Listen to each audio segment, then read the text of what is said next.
To Blake, Reese, Nora, and LG.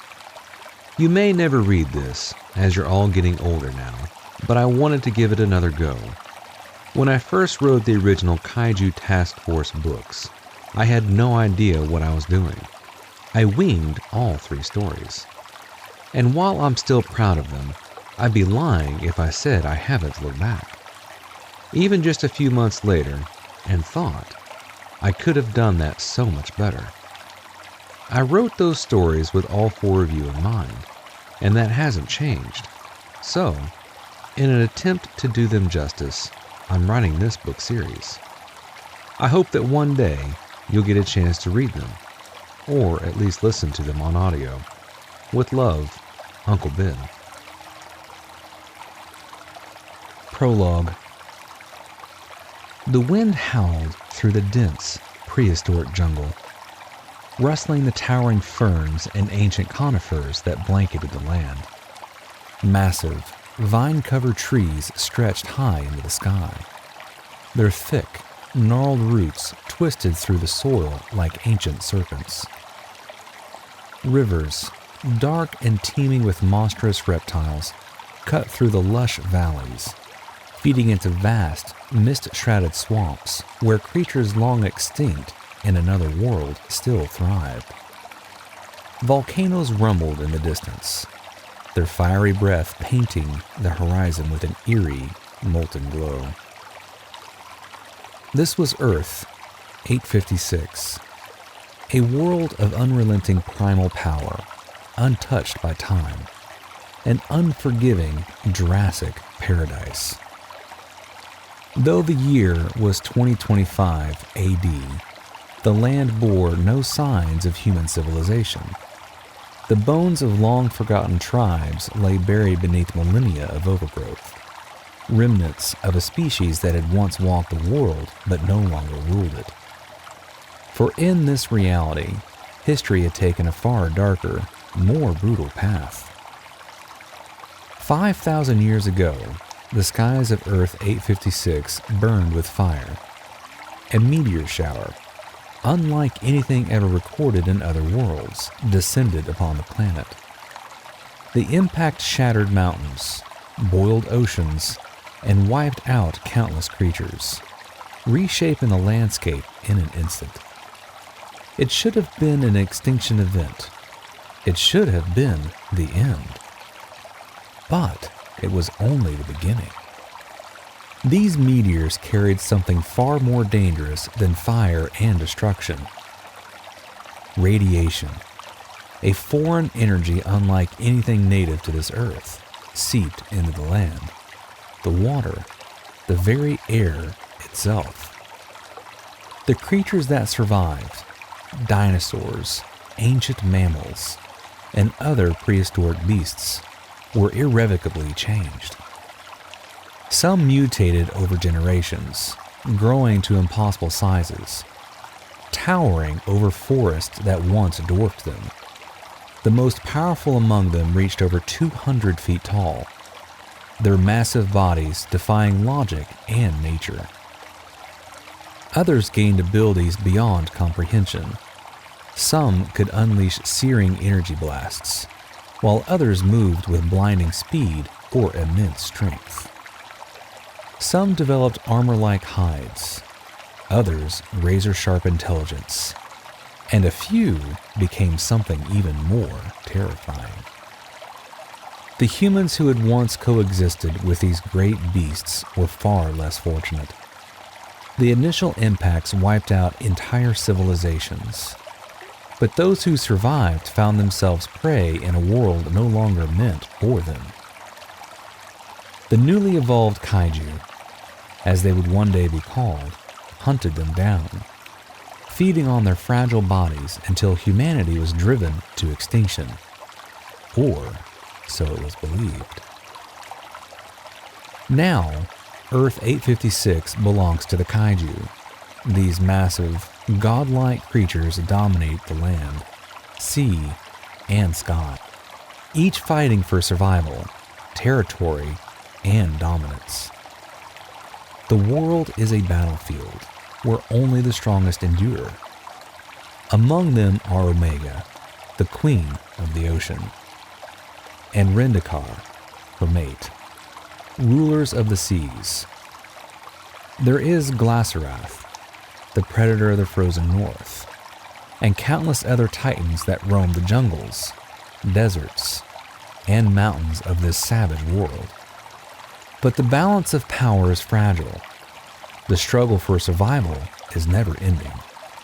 And soon, an event like any other will shake the very foundations of our Earth. A rift, not seen in 500 years, has opened.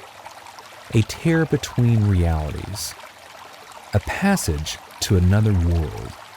And through it, a queen will fall, dragged from her domain into an Earth unprepared for her arrival.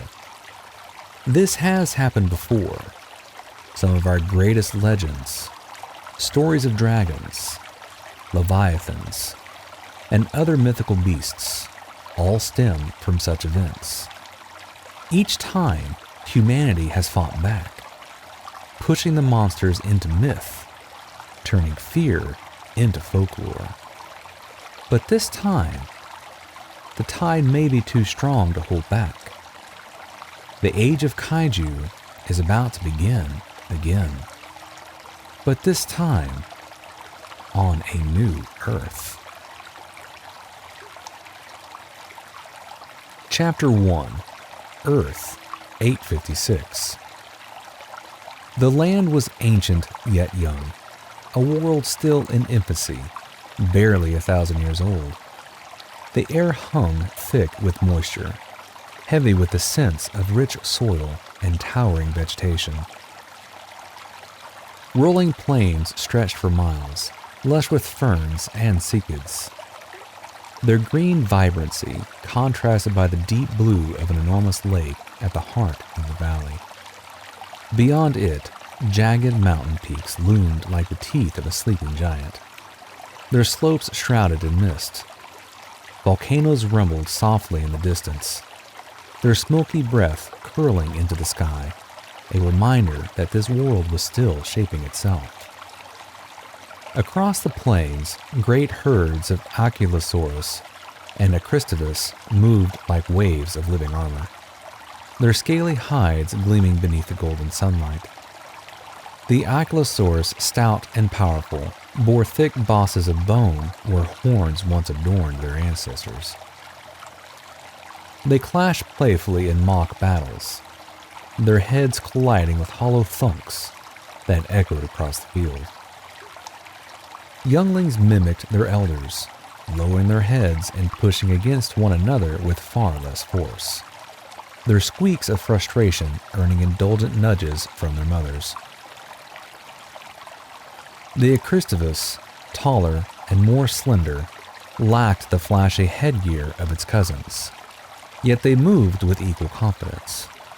Their snouts dipped into the thick foliage, stripping leaves with effortless efficiency. Some lounged near the lake's edge, bellowing softly in communication, their calls a mixture of deep rumbles and nasal honks.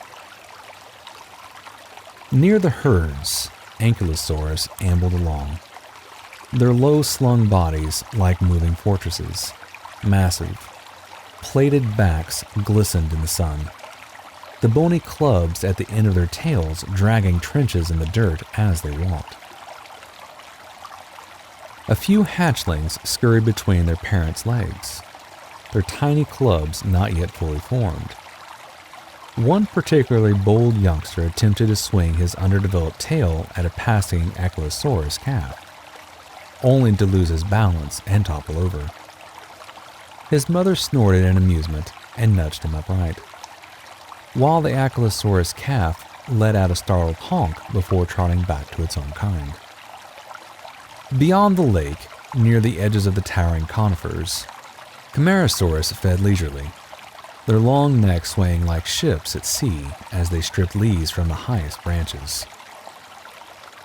Their deep, resonant calls vibrated through the air, a prehistoric medley blending with the rustling of wind through the trees.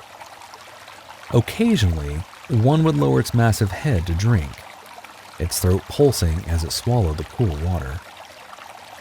Yet within the shadows of the ancient trees, a predator watched.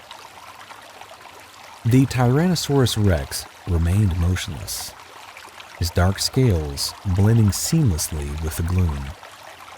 His yellow eyes flickered with intelligence, locked onto the movement of the herd. He had waited for this moment. Timing was everything. A single misstep could turn the tables, but patience was a hunter's greatest weapon. His gaze settled on a straggler, an old Grastivus lagging just behind the herd, its steps slower than the rest. The tyrant's nostrils flared, drinking in the scent of aging flesh. He crouched lower, powerful muscles coiling like steel cables. The ground beneath him trembled slightly as he prepared to strike. And then, the wind shifted. The juvenile Ankylosaurus suddenly caught his scent, threw its head back and releasing a shrill alarm call. The herd reacted instantly, heads shot up, bodies tensed, and within seconds, the once peaceful valley erupted into a storm of movement. Dust filled the air as hundreds of feet pounded against the earth, stampeding toward the safety of the open plain. The Tyrannosaurus erupted from the shadows with an earth-shaking roar, his massive frame tearing through the underbrush as he lunged towards his target. The Askravas, though sluggish, forced its tired muscles to move, bellowing in fear as it attempted to flee. The chase had begun. The Acrostivus ran for its life, its lungs burning as its hooves tore into the soft earth.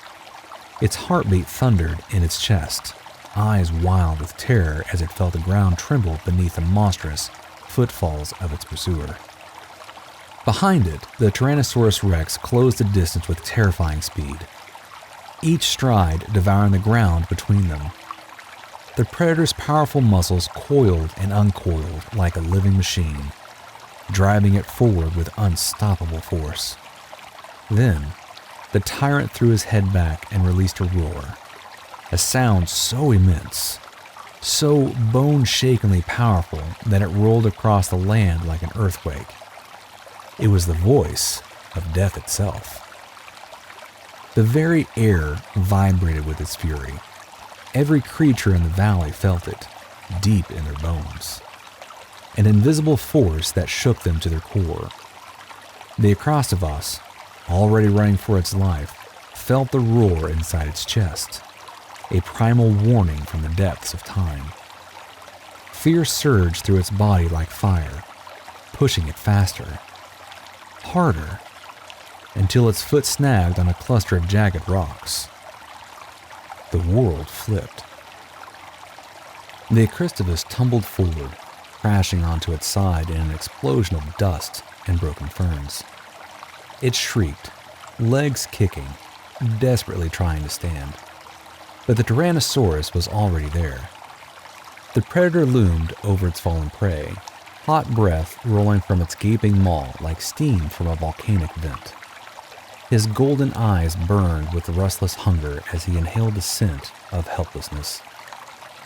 The Acrostivus flailed, screaming, knowing its end was near. The Tyrannosaurus Rex raised his head and roared again, a triumphant, ear-splitting bellow that declared his dominance over the land.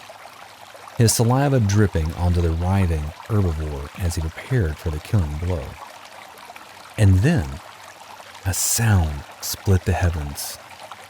It was not a roar, not the call of anything living. It was a crack, a deep, world-breaking explosion that sent shockwaves through the ground, rattling trees, sending ripples across the vast lake.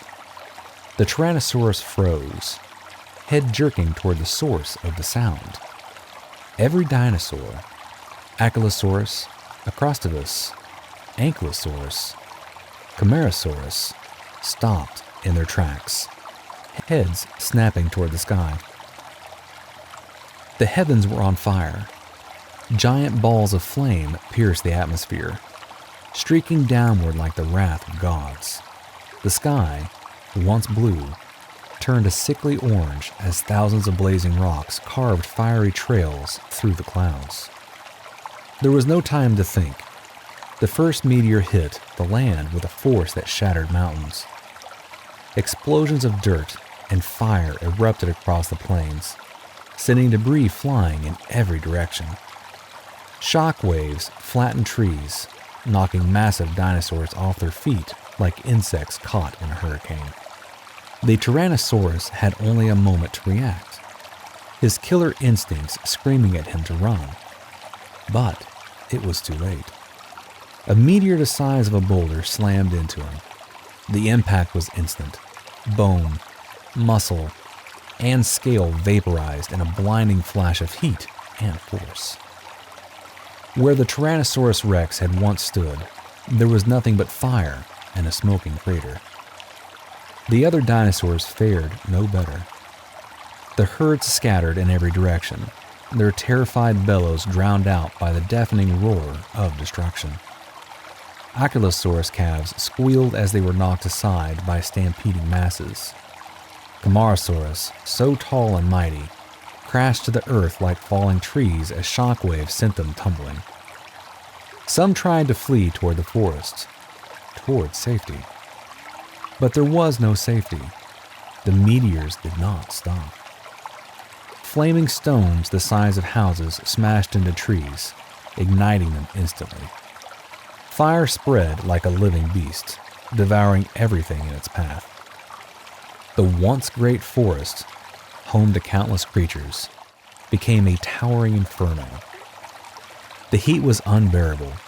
Skin and scales blackened, as dinosaurs screamed in agony, trapped between fire and falling death. The ground split open. The force of the impacts sent cracks racing through the earth. Chasms yawned wide, swallowing entire herds before slamming shut like the jaws of a titan. The lake, once serene, boiled as meteors struck its surface, sending up geysers of steam so hot they cooked anything too close. The world was dying, and there was nowhere left to run. The meteors rained down for days, an unrelenting storm of fire and destruction.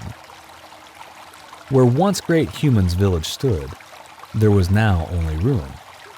Charred remnants of huts, broken walls, and what little remained of civilization lay buried beneath thick layers of soot and smoldering rubble. The streets where people had once laughed, bartered, and lived were now graveyards of burnt bones, blackened skeletons, twisted in their final moments of agony. Humanity on Earth 856 was no more. It should have been the end. The world should have died beneath the onslaught. The sheer force of the impacts sent plumes of dust and ash so high into the atmosphere that the sky itself changed. A dark, thick cloud smothered the land, blotting out the sun for 6 months. The air grew heavy, choking, as temperatures plummeted. What little plant life survived withered in the absence of sunlight. The dead world festered in eerie twilight, waiting for the cold grip of extinction. But extinction never came. Instead, something else awoke. The meteors had not come alone. They carried something else, a strange, unseen force that seeped into the earth like venom. A radiation unlike anything before. It warped the land, reshaping it into something unrecognizable. What had once been forests became twisted labyrinths of glowing, alien flora. Rivers shimmered with unnatural hues, bubbling with unknown energy. Mountains cracked and reformed, their peaks jagged and lined with veins of pulsing light. And the creatures that survived changed. The first signs of mutation were subtle. A Acrylosaurus, one of the few herbivores to endure the firestorm, stood trembling near the remnants of a lake, its body aching, its skin boiling with unseen energy. It should have perished from its wounds, from the starvation that followed the cataclysm. But instead, it grew. The beast's bones stretched, thickening, reinforcing themselves as if preparing for war. Its once stocky frame expanded, muscles surging beneath its skin like coiling cables of steel. It roared in agony as its back cracked, spikes of jagged bone splitting from its spine, fanning outward like the crest of some hellish war beast. Then came the final transformation. Its eyes, once dull and animalistic, ignited with an eerie crimson glow. Its roar, no longer a simple bellow, shook the earth. The very ground trembled beneath its weight as it stood 60 feet tall, a kaiju. No longer a mere dinosaur, but something greater. And it was not alone. The radiation touched every survivor in its own way. Some grew to impossible sizes, 200 feet, towering over the shattered landscape like living titans. Others became something else entirely, developing abilities no natural creature should possess. Some could breathe fire, spewing torrents of molten destruction. Others discharged beams of raw energy from their mouths, reducing anything in their path to smoldering ruin. Some could regenerate almost instantly, their wounds sealing as if time itself had no hold on them. It was still a world of predators and prey, but now the battle for survival was fought not with tooth and claw alone, but with power beyond comprehension. Far to the north and the frozen wastelands where no warmth had ever touched, something stirred beneath the ice. The radiation had reached even here, sinking into the glaciers, embedding itself within the beasts that had once ruled this brutal terrain. One such creature was Glacerath. Before the transformation, Glacerath had been a massive predator, a lone hunter that stalked the endless snowfields in search of prey. It was already a terror before the meteors came, a beast covered in thick, armor-like scales to withstand the sub-zero temperatures. It had prowled the Arctic for years, ambushing herbivores that wandered too far into the frozen abyss. But the mutation turned it into something far worse. Now standing at 200 feet, Glacerath was a nightmare carved from ice and shadow. Its once dull gray scales had turned crystalline, like jagged shards of frozen rock, shimmering under the eternal twilight that hung over the post-apocalyptic world. Its eyes, once piercing and yellow, now glowed with an unnatural blue light, like frozen fire. But its greatest transformation was its power. Glacerath had gained the ability to control the very cold itself. It could exhale a cloud of supercooled mist, a freezing breath so intense it could turn flesh to ice in seconds. Entire rivers froze solid in its wake. Winds howled wherever it roamed, carrying with them the whispers of death. Glacerath stood atop a towering glacier, his monstrous form bathed in the eerie glow of the frozen wasteland. The very air around him seemed to tremble, not from the cold, but from the pure, unrelenting evil that radiated from his massive body.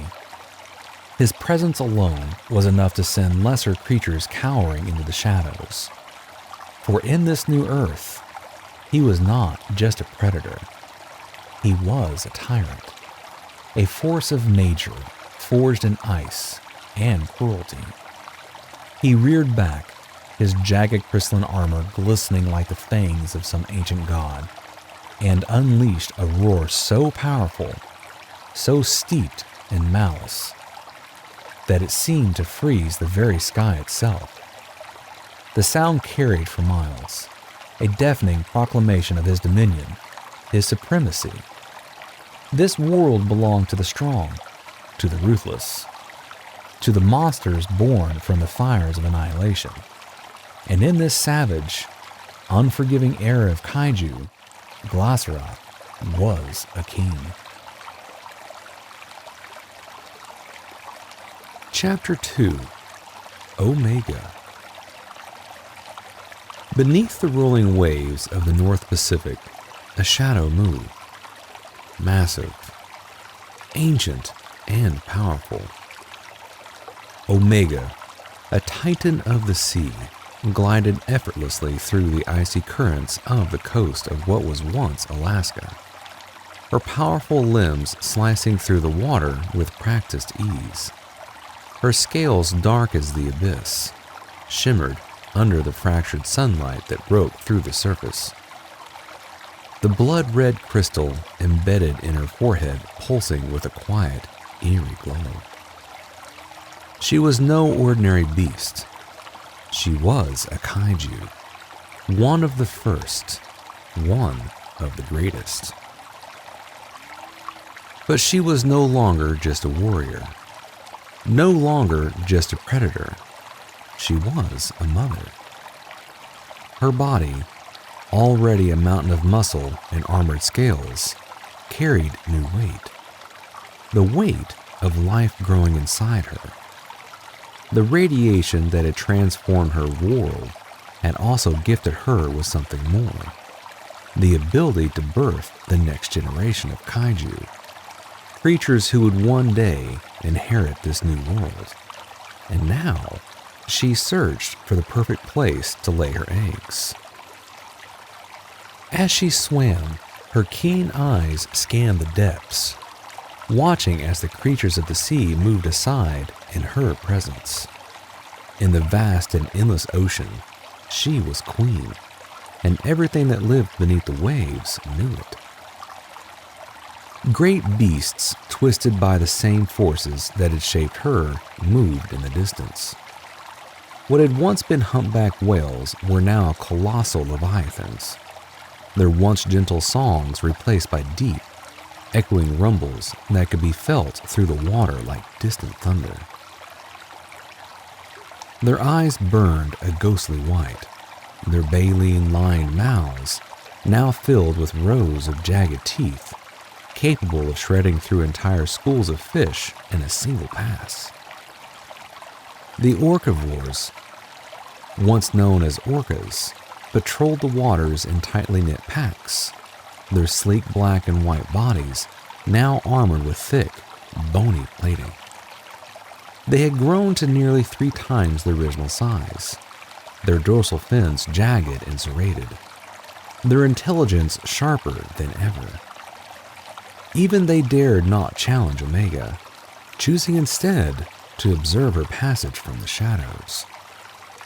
The waves roared as Omega emerged from the sea, her massive claws gripping the blackened, rocky shores of Alaska. Water cascaded off her armored body, steaming against the cold air as she hauled herself onto land. She stood there for a moment, surveying this new world, her nostrils flaring as she tasted the air. Life had changed here. Once, this land had belonged to men. Now nature had reclaimed it. In the distance, a herd of deer grazed along the tundra, but these were not the same fragile creatures that had once bounded through the forests of old. The radiation had reshaped them, their bodies now the size of cattle, their antlers jagged and sprawling, almost like a crown of spears. Their fur had thickened, darkened, and their eyes glowed faintly with a golden hue, a telltale sign of the energy that had altered them. They lifted their heads as she passed, but they did not run. They knew better. The land itself seemed to bow to her presence. Every creature, predator or prey, kept its distance, not out of mere fear, but respect. Omega was the undisputed queen of the sea, a force of nature that could level mountains and part the tides. To challenge her was to invite death. But Omega did not care for them. She had one purpose now: to find a place safe enough to bring the next generation into this world. Moving inland, Omega traversed the rugged terrain, her massive claws carving deep imprints into the earth. She followed the sound of running water, a deep, steady rhythm that called to her instincts. Eventually, she reached a stream, its crystalline waters winding through a lush glen, untouched by the destruction that had scarred so much of the world. This place was different. Here, the land was alive, vibrant despite the chaos that had reshaped the planet. The trees stood tall, their bark thickened, their roots stretching deep. Moss-covered rocks lined the banks of the stream, and tiny glowing insects buzzed lazily through the air, their wings leaving behind soft trails of light. Omega followed the stream's winding path, her steps heavy yet calculated, until she saw it, a cave, carved into the side of a towering mountain. Its entrance was barely large enough for her, but she was determined. With slow, deliberate movements, she forced her way inside, her bulk pressing against the rough stone as she squeezed through. The cavern walls trembled as she passed, dust falling in thin wisps from the ceiling, but she made it. Omega paused. Something was here. Her nostrils flared, drinking in the scents of the cavern. Beneath a damp, earthy smell of stone and moss, there was something else, something alive. Her muscles tensed, her tail flicking behind her as she lowered her head, letting out a low, rumbling growl. She wasn't alone. Deep in the shadows, something moved. Omega slowly backed out of the cave. Muscles tensed, her deep, guttural growl echoing off the cavern walls. Whatever lurked within the shadows, she knew it was watching her, waiting. The air was thick with the scent of damp rock and something far fouler, the musk of a predator. She never took her eyes off the darkened entrance, her massive claws scraping against the stone as she moved cautiously. Then, without warning, a monstrous shape lunged from behind. The arachnarok struck like a living nightmare, its massive barbed fangs sinking deep into Omega's thick hide. The pain was immediate, white-hot, radiating through her body like fire. She howled in rage and agony, whipping her head around to get a better look at her attacker. The beast was a grotesque titan, its armored exoskeleton covered in jagged spikes. Its many glowing eyes locked onto her with malicious hunger. Its 8 colossal legs moved with terrifying speed, pincers clicking as it tried to drive its venom deeper into her flesh. Omega's fury ignited. With a snarl, she seized one of the creature's spiny legs in her massive claws, heaving with all of her might. The arachnarok screeched as she hurled it toward the cave entrance. The impact sent a thunderous crack through the mountain, loose rock tumbling down as the monstrous spider slammed into the stone. Then the shadows stirred. Another arachnarok emerged from the darkness, even larger than the first. Its armored body gleamed with an unnatural sheen, its fangs dripping with venom so potent that the rock sizzled where it landed. The first arachnarok regained its footing, shaking off the impact, and the two beasts flanked Omega, clicking their mandibles in a chorus of death. Omega roared, standing her ground. If they wanted a fight, she would give them one. The first Arachnarok lunged again, its spiked limbs stabbing toward Omega's chest. But she was ready. Ducking low, she clamped her jaws around one of its legs and wrenched it with raw, primal strength. A sickening crack split the air as she tore the limb clean off, ichor spraying across the ground. The Arachnarok let out a shrill, otherworldly wail, stumbling backward. Before she could capitalize on the attack, the second Arachnarok struck from behind. A bladed leg raked across her back, carving a deep gash that sent searing pain through her body. Omega staggered, her vision blurring for a moment as her deep red blood poured onto the rocky floor. The scent of her own life force filled her nostrils, but rather than weakening her, it only fueled her wrath. She turned on the second Arachnarok, her eyes burning with fury. She let loose a ground-shaking roar, her vents along her neck flaring to life. The glow started as an ember before erupting into a searing crimson radiance. The Arachnarok hesitated, its many eyes widening, sensing something terrible was coming. Then, Omega unleashed her wrath. A beam of pure, concentrated energy erupted from the blood-red crystal embedded in her forehead. It burned with the intensity of the sun itself, slicing through the second Arachnarok as if it were nothing.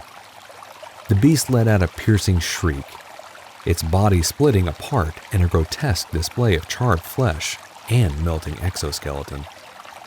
The stench of the burning chitin filled the air as what remained of the Arachnarok collapsed into a lifeless heap, smoke rising from its bisected corpse. The first Arachnarok screeched in horror, watching its mate reduced to nothing. Rage overtook it. It charged, blinded by grief and fury. Its spindly legs scrambled across the rocky terrain toward Omega. But she was done playing games. With a snarl, she caught the wounded Arachnarok by its remaining front legs. It shrieked and thrashed, but her grip was unbreakable, lifting the beast high into the air. Omega let out a final, victorious roar before yanking the creature in two with sheer brute force. The sound of its body tearing apart was sickening, ichor and entrails splattering the ground. Silence followed. The cavern was littered with the broken remains of the Arachnarok, their grotesque forms now lifeless. Omega stood over them, panting, her crimson blood still dripping from her wounds, but she was victorious. This was her domain. Nothing would challenge her and live. She turned back toward the cave, sniffing the air once more. The scent of battle still lingered, but the chamber was now hers. Omega moved deeper into the cavern, her massive frame barely squeezing through the entrance. Jagged rock scraped against her armored hide as she forced her way inside, her glowing red crystal pulsing faintly in the dim light. The cave was vast, its ceiling high enough to accommodate even her towering form. Stalactites dripped with moisture, and the air was thick with the scent of damp earth and ancient stone. This place would do. This would be the sanctuary where she would lay her eggs, where her offspring would be safe. With a satisfied growl, Omega lowered herself onto the cavern floor, curling her massive tail around her body. But she was not alone, and her grip, still clutched tightly in her claws, was half of the Arachnarok. Its carapace cracked, its thick, spindly legs twitching in the last remnants of death. She had carried the carcass inside with her, an offering to herself after the brutal battle she had fought. As she settled in, she tore into the Arachnarok's flesh, her powerful jaws crunching through its armored exoskeleton with ease. The taste of victory was bitter, but it would sustain her. However, what she could not have known, what no creature in this land could have predicted, was that she had been followed. Far across the frozen expanse of Alaska, a monster unlike any other had arrived. Glacerath, the frozen nightmare, had stepped onto the very shore where Omega had emerged. The icy wind howled around him, but the cold was nothing to him. It was his element. He reveled in it. His enormous 200-foot form was covered in thick, jagged ice, his breath misting in the air like smoke from a dragon's maw.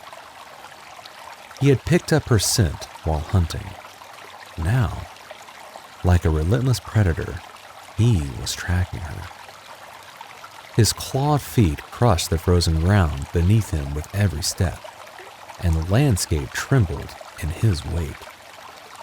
The very same creatures that had given Omega a wide berth out of respect and reverence now fled in sheer terror as Glacerath passed. Where Omega's presence had exuded royalty, power, and strange, civilized nature, Glacerath was something else entirely. He was hunger. He was rage. He was pure, unrelenting evil. Chapter 3. Rendikar. The night was still, but danger lurked in the shadows. Omega slept soundly within the cavern, her massive frame rising and falling with each breath. The dim glow of her blood-red crystal pulsed faintly in the darkness, the only light within the cold, damp stone walls. Outside, the wind howled through the mountain passes, carrying the scent of ice and earth. And it carried something else. Glacerath had arrived. He moved like a phantom, his enormous body nearly silent despite its sheer size. He had followed Omega's trail with relentless precision, his nostrils flaring as he sniffed at a massive footprint left behind in the mud. The scent was fresh. He was close now. His deep, rumbling growl vibrated through his chest as he continued his pursuit. But he was no mindless beast. He knew better than to charge blindly into a confrontation, especially with a creature as powerful as Omega. Instead, he climbed. His massive, ice-coated claws dug into the rocky surface of the mountain as he ascended, scaling the jagged cliffs with ease. He moved with terrifying grace, every motion controlled, every muscle coiled like a spring ready to snap. Soon, he reached a narrow ledge that overlooked the glen below, a perfect vantage point. And there she was. Omega lay in the cave below, her breathing slow and steady. Glacerath crouched low, his piercing eyes locked onto his prey. His lip curled into a snarl, his jagged fangs glistening as his breath formed icy clouds in the night air. Every fiber of his being was tense, ready to strike. He would wait for the perfect moment. Meanwhile, Omega stirred. She blinked awake, lifting her massive head and scanning the cavern. Something had pulled her from her slumber, but she could not yet place what. The air felt different, charged with an unseen tension. But nothing was in sight. She rumpled softly to herself before rising to her feet, stretching her powerful limbs. It was almost time. She could feel it deep in her being. The urge to lay her eggs was growing stronger. But not yet. The moment had to be perfect. This cave would be the sanctuary where her offspring would hatch, where they would be safe from the horrors of this world. Her mind drifted to her mate, Randakar, the king of the ocean. Even now, she could sense him through the psychic link, a connection of all their kind shared with their mates. No distance could sever it. No storm could obscure it. He was far, scouring the abyssal depths of the sea. But if she called, he would come. Far beneath the waves, Randakar was hunting. The water churned violently as he sliced through the deep, his muscular body moving with effortless precision. His scales shimmered beneath the dim light that filtered from the surface, his powerful tail propelling him forward with terrifying speed. He was the undisputed ruler of the ocean, feared by all who swam within it. Ahead of him, a pod of orcivores, massive, mutated killer whales, sensed the predator's approach. They were creatures of nightmare, their black and white hides marred by glowing bioluminescent streaks, their eyes burning red with primal fury. They were hunters in their own right, their jaws lined with rows of serrated fangs designed for ripping flesh. But against Randakar, they were nothing.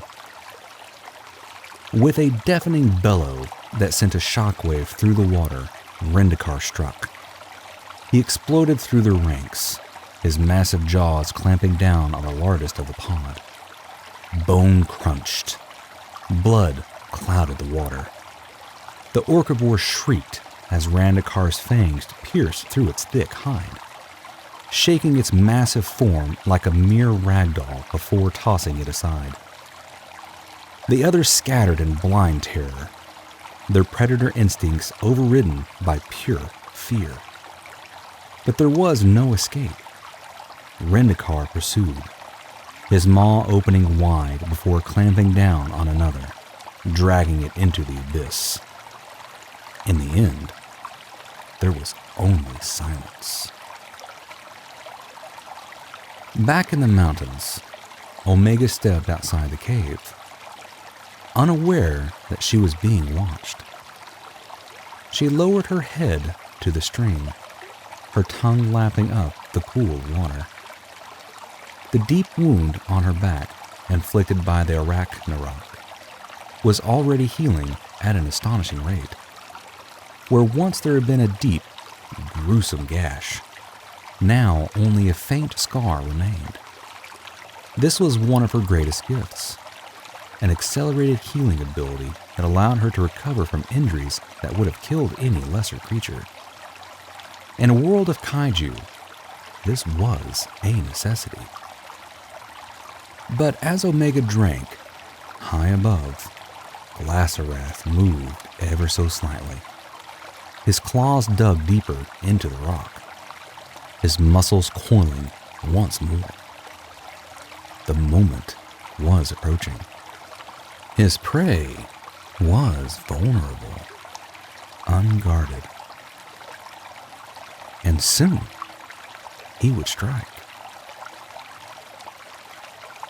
Omega suddenly lifted her head, every nerve in her massive body igniting with alarm. A predator was near. Her crimson eyes locked onto the cliff above, where Glacerath stood like a phantom in the night. His hulking form was wreathed in mist. His piercing gaze locked onto her with an intensity that sent a deep, primal warning through her bones. His very presence exuded malice, pure, unfiltered evil. He was not here to claim territory, not here to fight for dominance. he was here to destroy. Omega would not allow it.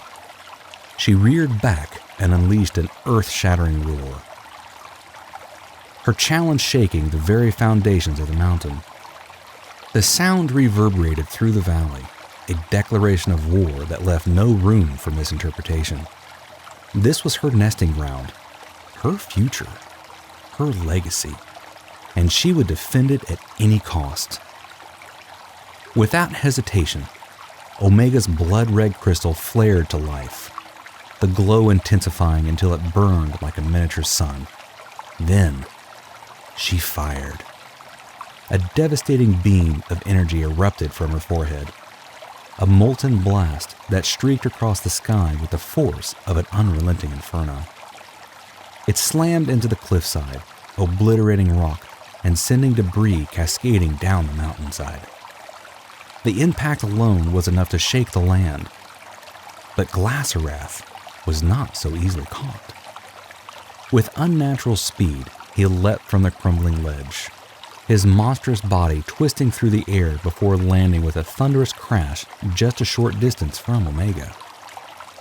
Dust and ice exploded from the impact as he rose from his crouch, his icy blue eyes locked onto her. A deep, guttural growl rumbled from his throat, his lips curling back into a snarl. Omega answered him with a roar of her own, louder, more commanding, filled with unshakable fury. And then she charged. The ground trembled between her thundering footsteps as she closed the distance between them, her claws digging deep into the earth. She struck first, a colossal body slamming into Glacerath like a battering ram. The impact sent shockwaves through the valley, but the Frostborn Titan was ready. With a snarl, Glacerath sidestepped and slashed out with his razor-sharp claws. His talons tore through Omega's thick hide, cutting deep into her stomach. Dark ichor splattered onto the ground as Omega recoiled, her bellow of pain echoing through the mountains. The wound was deep, far deeper than she had suffered before. But the pain was fuel. Her vents flared open, steam escaping in violent bursts as her body temperature skyrocketed. The red crystal on her forehead pulsed like a living heart, growing brighter and hotter. Glacerath took an involuntary step back, his instinct screaming at him to avoid what was coming next. He wasn't fast enough. A searing beam of destruction, the Crimson Wrath, erupted from Omega's forehead, hotter than the core of a dying star. The beam struck Glacerath with an explosive impact, sending him hurtling backward, his massive body crashing through trees and boulders like a rag doll. The valley was consumed in fire and fury, the very air sizzling from the intensity of the blast. Omega stood over her fallen enemy, her chest heaving as she prepared to bask in her victory. But then, movement. Before she could react, Glacerath's clawed hand shot out like a viper, closing around her throat with terrifying strength. In a single, brutal motion, he lifted her into the air and slammed her into the ground with enough force to shake the heavens. The impact cratered the earth beneath her, sending cracks racing through the stone. Omega gasped, momentarily stunned. For the first time, a sliver of doubt crept into her mind. Was this beast too much for her? Could she truly defeat a monster of this magnitude? There was only one answer. She roared, not in defiance, but in desperation. A psychic call across the vastness of the world, a message carried through the unseen currents of their bond. Rendikar, come. Glacerath snarled, his breath visible in the freezing air as he prepared to finish what he had started. But Omega was not done yet. Her crystal flared brighter than ever before, the glow reaching a blinding intensity. With all the strength she could muster, she unleashed another blast of crimson wrath, more powerful than anything she had ever fired before.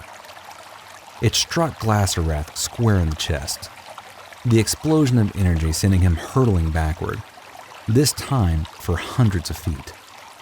He crashed into the mountainside, the impact carving a deep scar into the stone. For the first time, the monstrous predator struggled to rise, his massive body twitching as he fought to recover. Omega did not wait. She turned and fled, her massive form crashing through the trees as she sprinted toward the coast. Her lungs burned, her muscles ached, but she pushed forward with everything she had. If she could just reach the ocean, she had a chance. The sea was her domain, and in the sea, she was unstoppable. Behind her, a deafening roar shook the heavens. Omega reached the coast just as a crashing force slammed into her back. The impact sent her sprawling, her massive body smashing into the rock shoreline with a thunderous crash.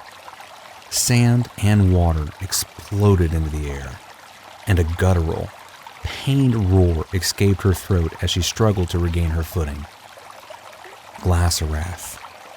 He had caught up to her.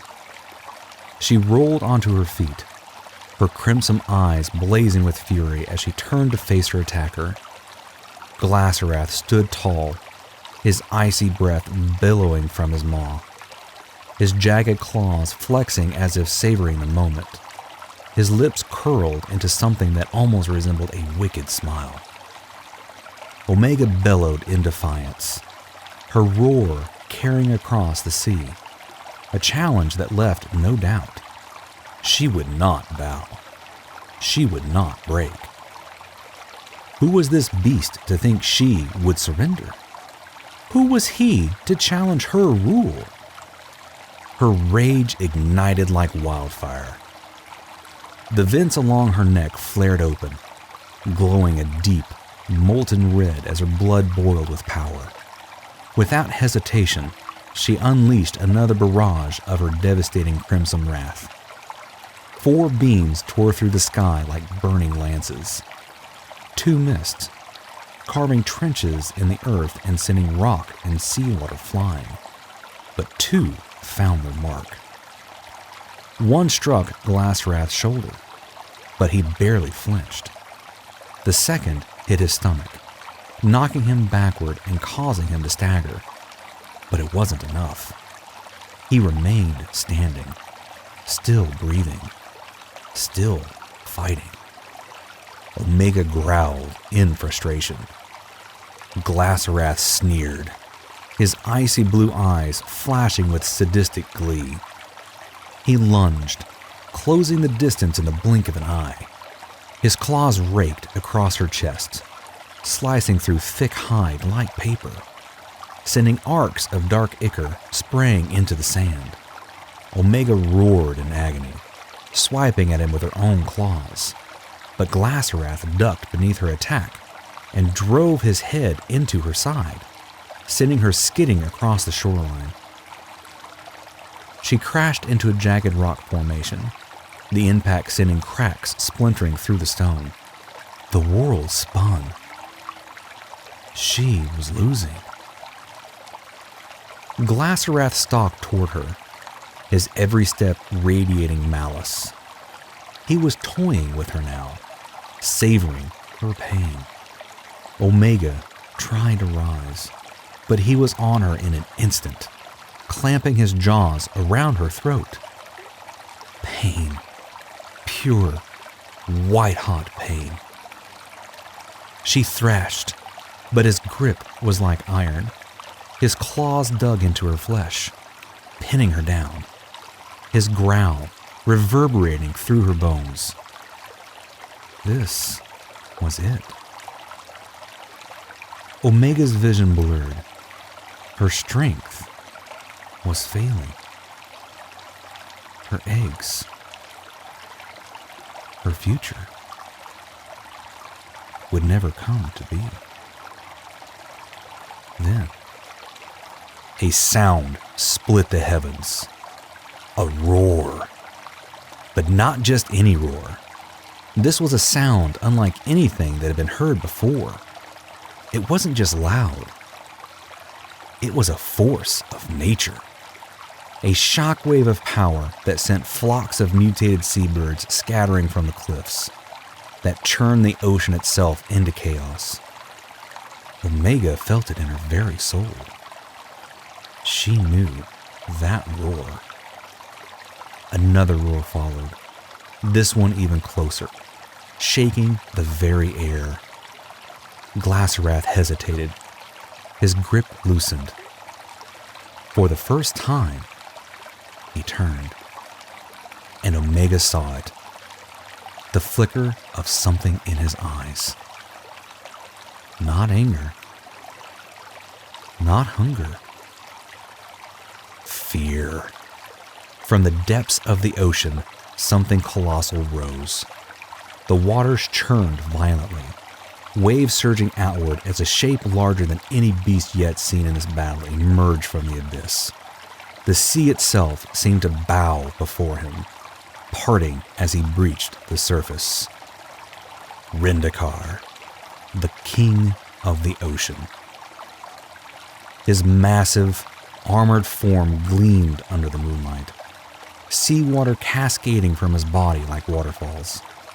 His spiked dorsal plates cut through the waves as he strode forward, each step sending tremors through the land. His eyes, two orbs of fiery gold, locked onto Glassrath with unyielding fury. Another roar thundered from his throat, louder than the last, sending waves crashing against the cliffs. It was a warning, a promise. Step away from my mate, or die. For the first time since their battle began, Omega saw doubt in Glassrath's stance. Glassrath took a step back, his posture shifting from unrelenting aggression to wary caution. Rendikar had arrived. Emerging from the sea, the ocean itself seemed to part around him in reverence. Though not as tall as Glassrath, Rendikar's presence was no less formidable. His body was covered in thick, armored scales, pure white like a glacier under the sun, streaked with bioluminescent red veins that pulsed like molten fire beneath his skin. Jagged spines lined his back, serrated and menacing, like the ridges of a submerged mountain range. His piercing eyes locked onto Glassrath, radiating a raw, ancient fury that sent a ripple of unease through the icy beast. His chest, broad and heavy-plated, bore a single, glowing crimson core, his greatest weapon. Unlike Omega, whose blood-red crystal rested upon her forehead, Rendikar's power lay within his heart, a furnace of raw, nuclear energy. And it was already burning. A deep hum filled the air as the core of his chest pulsed brighter, the very air around it shimmering from the intense heat. Rendikar's mouth curled back, revealing rows of dagger-like teeth as he let out a soul-rattling roar, one that merged with the rising pitch of his charged attack. Then, without hesitation, he fired. A searing crimson beam erupted from the core of his chest, cutting through the night like a divine blade. The sheer heat distorted the air around it, warping reality itself. Glassrath barely had time to react. The beam struck him directly in the chest. An explosion of fire and force followed, the impact sending Glassrath hurtling back like a rag doll. He slammed into the earth with a thunderous crash. his claws gouging trenches in the shoreline as he skidded across the battlefield. For the first time, he screamed.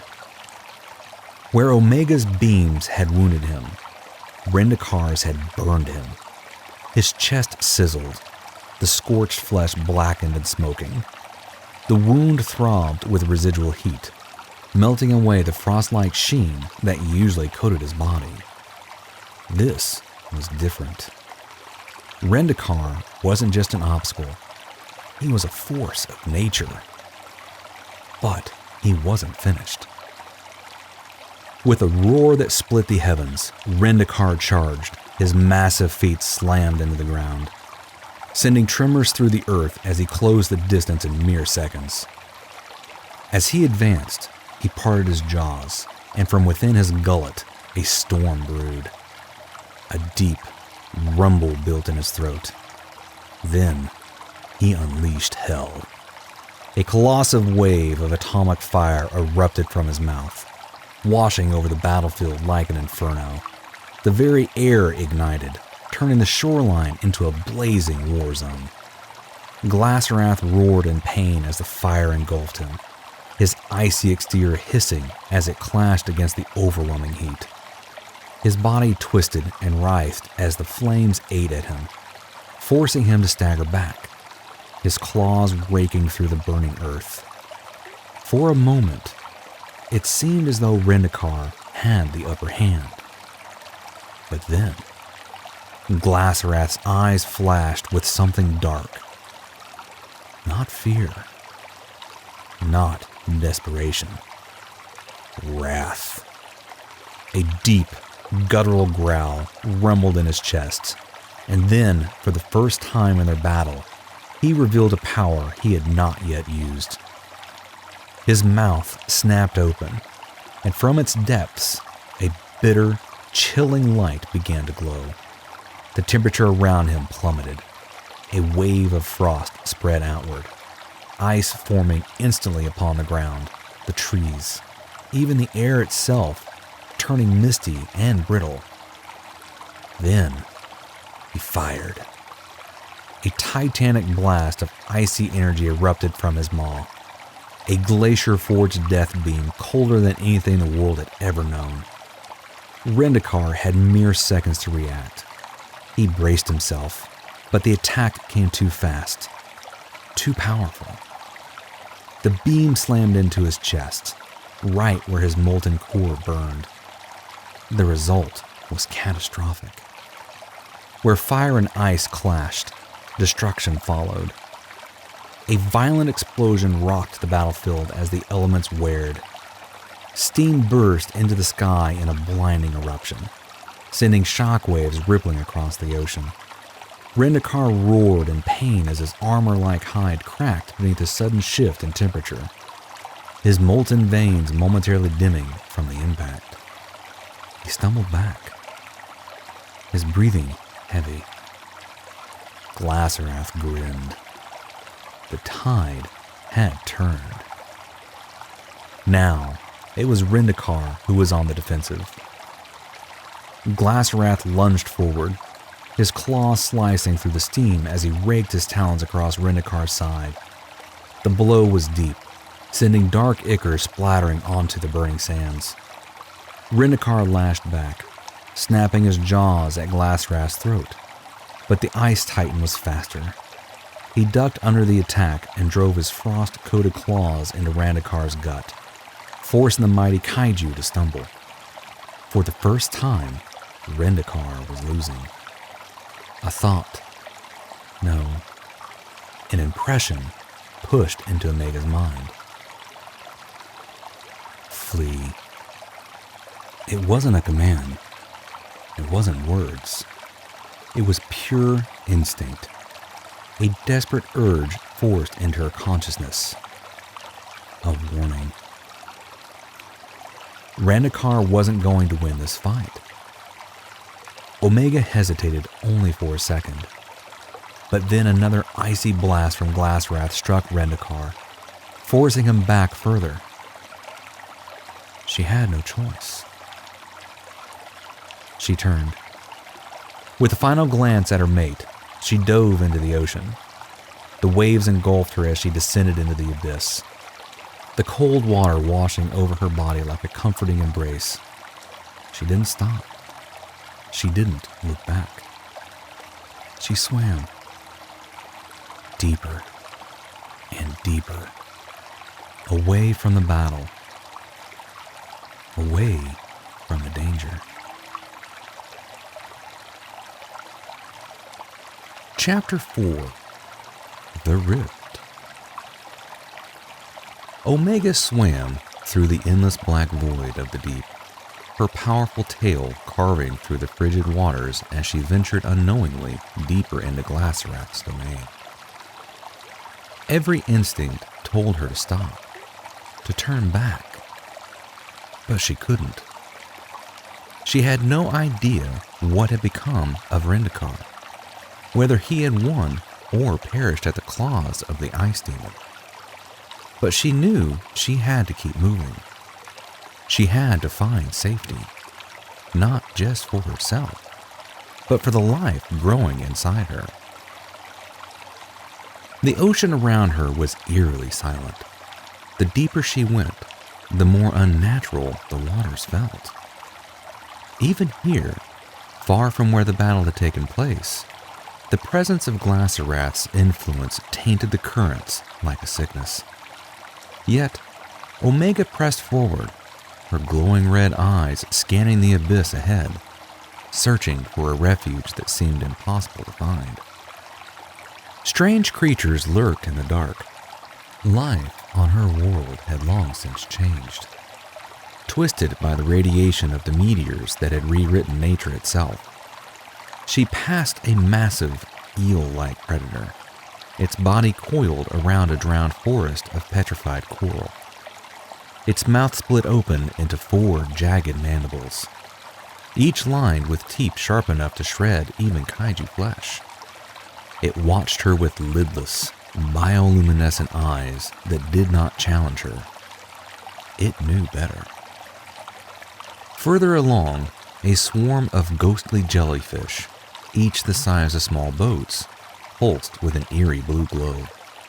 Their tendrils stretched for dozens of feet, bristling with venom so potent that even kaiju avoided them. Omega swam past, her presence sending them scattering into the blackness like drifting embers in the abyss. She pushed forward, exhaustion weighing on her muscles. How long had she been swimming? Hours? Days? The ocean stretched endlessly, unyielding, merciless. She was running out of time. She needed to rest. She needed shelter. But there was none. Then, she felt it. A strange pull in the water. A whispering current that called to her. A force unlike anything she had ever encountered before. It wasn't the tide, nor the natural shifts of the sea. It was something else.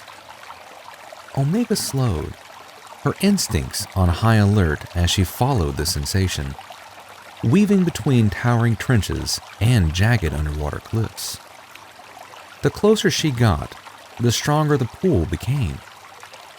It was as if the ocean itself was guiding her towards something. Something unnatural. Then she saw it. A massive, glowing white line of light stretched across the ocean floor, illuminating the darkness like a wound in the fabric of reality itself. It pulsed, shimmering with an otherworldly energy, its glow cutting through the abyss like a beacon. Omega's breath hitched. She didn't know what it was, but she felt it. The pull was undeniable. It called to her, whispered to her very core, compelling her forward. Cautiously, she swam closer, the pressure of the water shifting around her. The glow became brighter, the sensation stronger. Every fiber of her being told her to stop, to turn back. But she couldn't. The moment she crossed an invisible threshold, the current seized her. A powerful force yanked her forward, pulling her helplessly toward the glowing rift. Omega roared, thrashing against the unseen energy, but it was no use. The ocean itself twisted and warped around her, reality unraveling as she was dragged into the blinding white light. Then, everything went silent. The waters off the coast of Alaska stretched in an endless, rolling expanse of deep blue, the horizon meeting the sky in a seamless blend of color. The day had started calm, the sea like glass beneath the golden glow of the afternoon sun. Fishing vessels dotted the waters, each a small island of industry, their nets cast deep into the ocean's depth, hauling up the bounty of the sea.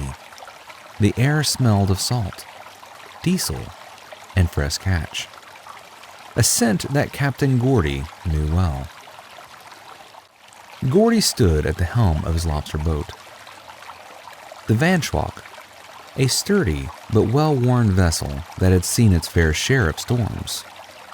He was a retired U.S. Navy officer, but the call of the sea had never left him. Now, he spent his days fishing this cold northern waters, competing with the other captains who lined the coast, each vying for the best haul. He glanced over the deck, where 3 of his men worked, pulling up the last of the traps. "Not bad," he muttered to himself, eyeing the crates filled with lobsters, their claws bound with thick rubber bands. Their haul was good. Not the best he'd ever had, but decent. He glanced toward the competition, eyeing the other boats bobbing in the distance. He hoped none of them had outdone him, not out of malice, but pride. "Hey, Captain!" came a voice from the deck. Carl, one of his deckhands, stood near the rail, his thick beard dripping with the seawater from handling the traps. He was a strong man, built like a dock worker, his hands calloused from years on water. "Maybe we should head in. The sky's getting dark, and the water's a little choppy. We've just about caught our limit for the day." Gordy blinked and looked up. Carl was right. While he had been lost in thought, the sky had shifted. The golden afternoon had darkened into a thick wall of gray. The wind had picked up, sending small ripples across the water's surface. "Weather's report says a storm's rolling in," another deckhand, Jonas, added as he secured a rope. He was younger, barely in his 20s, but sharp when it came to reading the sea. Gordy exhaled through his nose and nodded. "I get your point. Let's head in and get the ship ready." Carl, Jonas, and the 3rd crewman, Mike, moved quickly, securing the traps, tightening the lines, and preparing the boat for the trip back to the harbor. The hum of the engine kicked up as Gordy took the wheel, steering the Van Schwalk toward the shore. But beneath them, in the deep abyss where no human eyes could see, something was stirring. The rift had fully opened. What had begun as a mere fracture in the fabric of reality had now widened into a colossal tear, pulsating with unnatural energy. The ocean floor around it cracked and trembled, disturbed by a force beyond comprehension. A gateway between worlds had been torn open, and from within, something was emerging. Omega. The first thing she noticed as she crossed into this strange new ocean was how different the water tasted. It was richer, more oxygenated, almost purer. It filled her gills with an unfamiliar but strangely invigorating sensation. The temperatures were different too, cooler than the waters of her home, but far from pleasant. And then she noticed the life around her. Schools of fish darted past in glittering formations, their bodies sleek and swift. They weren't like the mutated horrors of Earth 856. These creatures were smaller, untouched by the radiation that had reshaped the animals of her world. A massive shadow passed overhead. A sperm whale, gliding gracefully through the depths. It was large, but nothing compared to the kaiju of her own world. Other creatures moved in the deep. A colossal squid extended its long, curling tentacles, sensing the disturbance in the water. A great white shark, a relic of this world's primeval past, turned its black, lifeless eyes towards Omega, but did not dare approach. Even without knowing what she was, it understood. She was something beyond the natural order of this ocean. Omega finished passing through the rift, the last of her massive form slipping into this new world. She swam forward, her powerful tail propelling her through the foreign waters.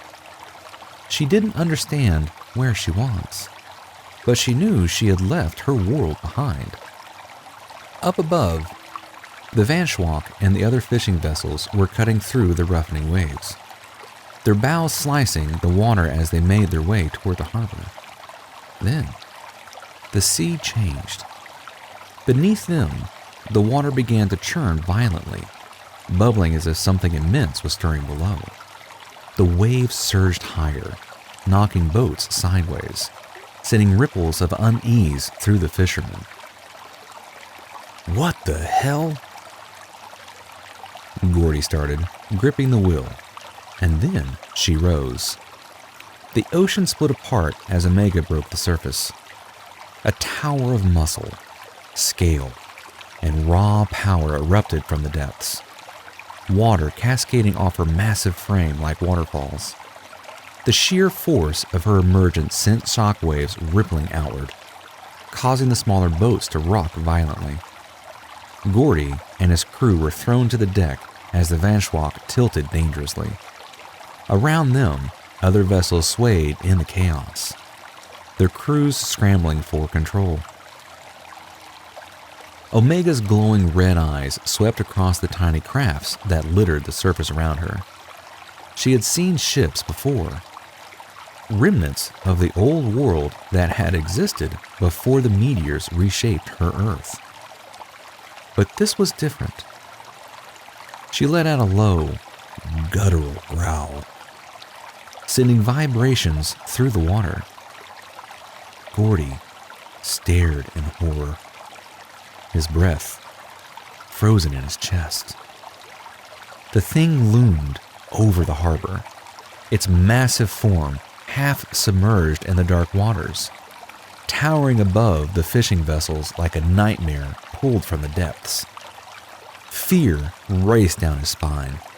His mind screamed at him to move, to run, to do something. But he was rooted to the deck, unable to look away. It looked like something out of a science fiction movie, like an alien version of Godzilla. But this was no movie, no special effects. It was real. The other fishermen on their boats, men who had spent their entire lives braving the sea, stared in stunned silence. No one spoke. No one dared to move. The air was thick with tension as the massive beast stood still, her crimson eyes scanning the tiny ship surrounding her. Omega was uncomfortable. Gordy could feel it. She didn't belong there. Overhead, the faint hum of an approaching aircraft broke the eerie silence. A small private plane circled above Omega's head, the pilot clearly trying to get a better look. Whether it was curiosity or sheer stupidity that drove him to get even close, Gordy didn't know. But Omega did not like it. The massive creature let out a low, vibrating growl, her annoyance growing. When the plane swooped a little too close, she reacted purely on instinct. With a swift motion, she swung her massive clawed hand at the aircraft. Her strike connected. One of the wings was ripped clean off. The plane spiraled out of control, its trajectory now a death spiral as it plunged towards the sea. Gordy barely had time to register the explosion of water as it crashed into the ocean, sending waves rolling across the harbor. That was the breaking point. Alarms blared across the docks. From the far end of the harbor, 3 U.S. Coast Guard vessels roared to life, their engines growling as they pushed through the churning water. Armed with mounted guns, they sped toward Omega, red and blue lights flashing wildly. "Crap," Gordy muttered under his breath. This wasn't going to end well. The Coast Guard opened fire. Bright flashes of gunfire sparked across the gray sky, the sound of rapid cannon fire echoing across the water. The bullet struck Omega's thick hide, but did nothing more than mildly irritate her, like mosquito bites against an elephant. She flinched, letting out a deep, guttural snarl. The fishing boats were caught in the middle.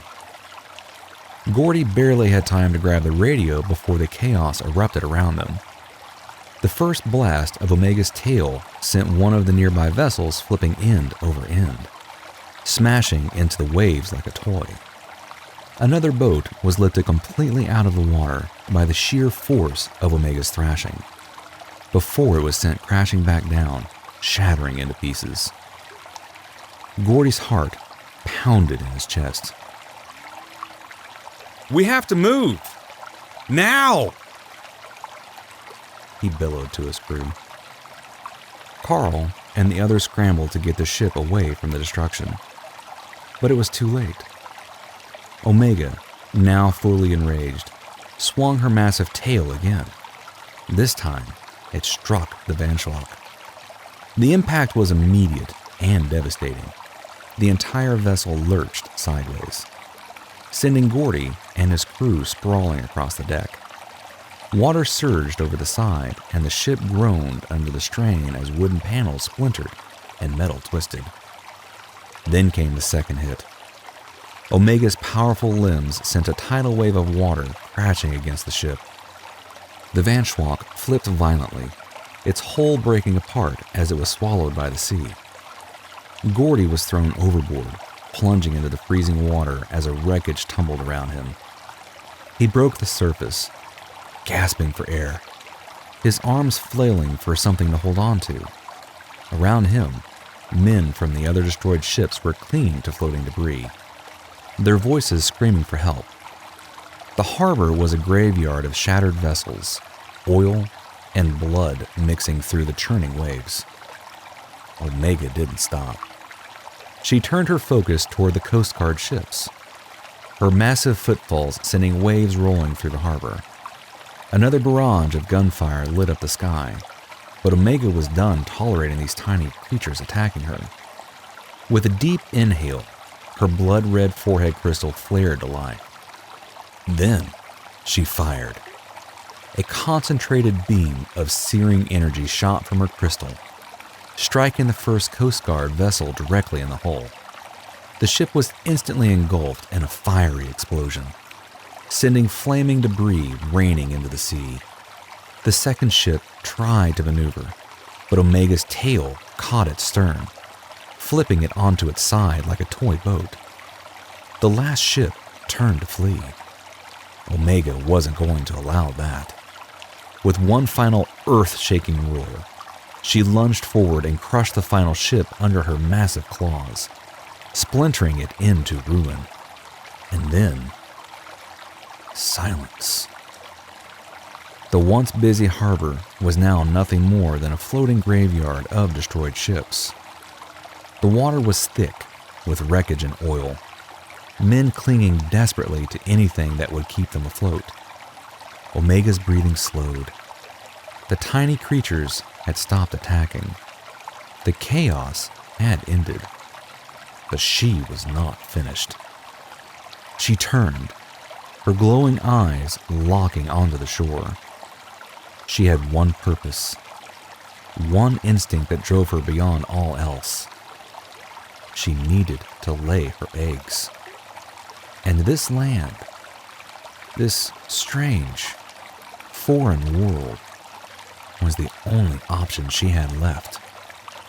With slow, deliberate steps, Omega began making her way toward the shore, the waves parting around her as she moved. Each footfall sent tremors through the ground, the remnants of the harbor shaking beneath her monstrous weight. She was not here to conquer. She was here to survive. Chapter 5. Blake. The blaring sound of his mother's voice jolted Blake awake.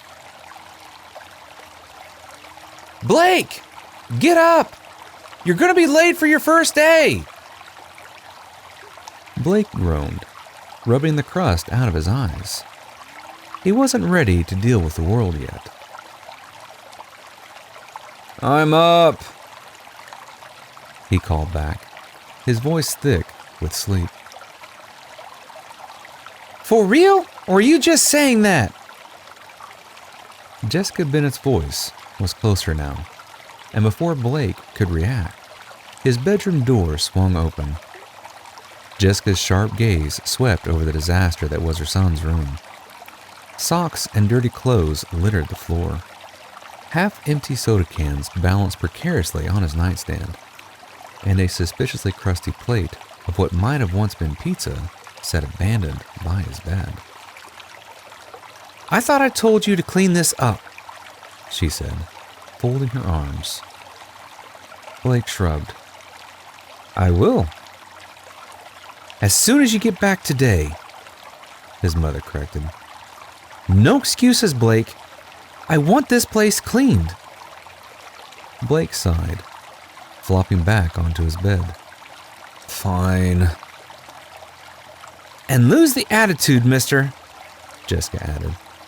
"I'm not the one who decided to borrow your grandmother's friend's cell phone and then claim you found it outside under a tree after it had snowed all winter. But the phone looked brand new." She gave him a pointed look. "Which is why you're stuck in this community service program in the first place." Blake rolled his eyes. "You make it sound worse than it was." Jessica smirked. "The judge didn't seem to think so." Before he could protest, she clapped her hands. "Now, get dressed. Your dad's taking you to Genesis' lab on his way to work." Blake sat up, groaning in defeat. He shuffled through the mess on his floor, pulling out a pair of jeans and a t-shirt. He gave them both a sniff test. The shirt wasn't too bad, and the jeans were wearable. Good enough. He threw them on, ran a hand through his messy hair. Genesis Labs. The thought of it made his stomach churn. It wasn't really a punishment. More like a government-run science program for so-called troubled kids. The founder, Vance Hadrian, had this whole give smart kids a second chance thing going on. Blake fit that category a little too well. He was a genius, no doubt about that. But he'd been using his intelligence for all the wrong reasons lately. Hacking school servers, borrowing things that weren't his, and generally finding ways to outsmart authority figures. And now, here he was, sentenced to an internship program that was part lab assistant, part grunt work, and heart mentor program. Lucky him. Blake trudged downstairs to find his younger sister, Nora, already at the table, eating a bowl of cereal while reading 2 books at the same time. His dad, David, sat across from her, scrolling through his phone as he sipped his coffee. Jessica moved around the kitchen, packing lunches, her movements sharp and efficient. Morning, bud, David said without looking up. Better hurry up. We leave in 5 minutes. Blake sat down and poured himself a bowl of cereal. He could already tell today was going to suck. "Your brother said you can ride with him when you get out of work," Jessica said. "So that means be outside and ready by 5 p.m., so he doesn't have to wait around for you." Reese, Blake's older brother, was 19 and had been recruited by Genesis Labs fresh out of college, which he had finished by the age of 16. Blake was a genius, but Reese was on a whole other level. Reese had quickly worked his way through the company, starting as a lowly intern and rising to lab tech, assisting the lead scientist on DNA research. Doing what exactly? Blake wasn't sure. Reese always said he wasn't allowed to talk about it, and would either change the subject or say, "You wouldn't understand, Blake." Blake finished getting ready and then headed out the door, stepping into the warm morning air. He made his way to his father's truck, the old engine humming as David sat in the driver's seat, waiting. The ride was quiet at first, the sound of tires rolling over pavement filling the silence between them. Blake stared out the window, watching as they passed by neighborhoods, then open roads, and finally, the massive structure of Genesis Labs coming into view. Before Blake could open the door, David spoke. "Blake, try and look at this as an opportunity, not a punishment. You might even wind up liking it here. Vance doesn't just accept anyone into the program." I know, Blake muttered, slumping in his seat. "But I'd rather be home relaxing. It's summer break." "Well, you should have thought about that before you decided to do what you did," David said, his tone firm, but not unkind. Blake sighed. "I know." He pushed the door open and stepped out, squinting against the bright sun. Just as he did, his eyes landed on LG, his cousin, standing at the top of Genesis Lab steps, arms crossed. LG had gotten into the program for an entirely different reason than Blake. He wasn't a genius, but he was sharp, quick on his feet, and creative when it came to problem solving, especially when it came to tech. His dream was to join the military and specialize in advanced technology, and this program was a stepping stone for him. Blake adjusted his backpack and turned back toward the truck. "Dad," he hesitated, then sighed. "I'm sorry." David nodded, giving Blake a small smile. "I know you are, bud. Now you better get going. LG's waiting for you." Blake nodded and shut the truck door. He turned and walked up the steps toward Genesis Labs, the weight of the summer ahead settling on his shoulders. "How's it going?" LG asked as Blake made it to the top of the steps. "Oh, just fine," Blake said, dripping with sarcasm. "I get to spend my summer here mopping floors, cleaning toilets, or doing some other meaningless thing." "Oh, it won't be that bad," LG said, slapping his cousin on the back. Then, with mischievous grin, he added, "I'm sure they'll only have you clean the toilet when someone really has explosive diarrhea." Blake groaned. "That's disgusting."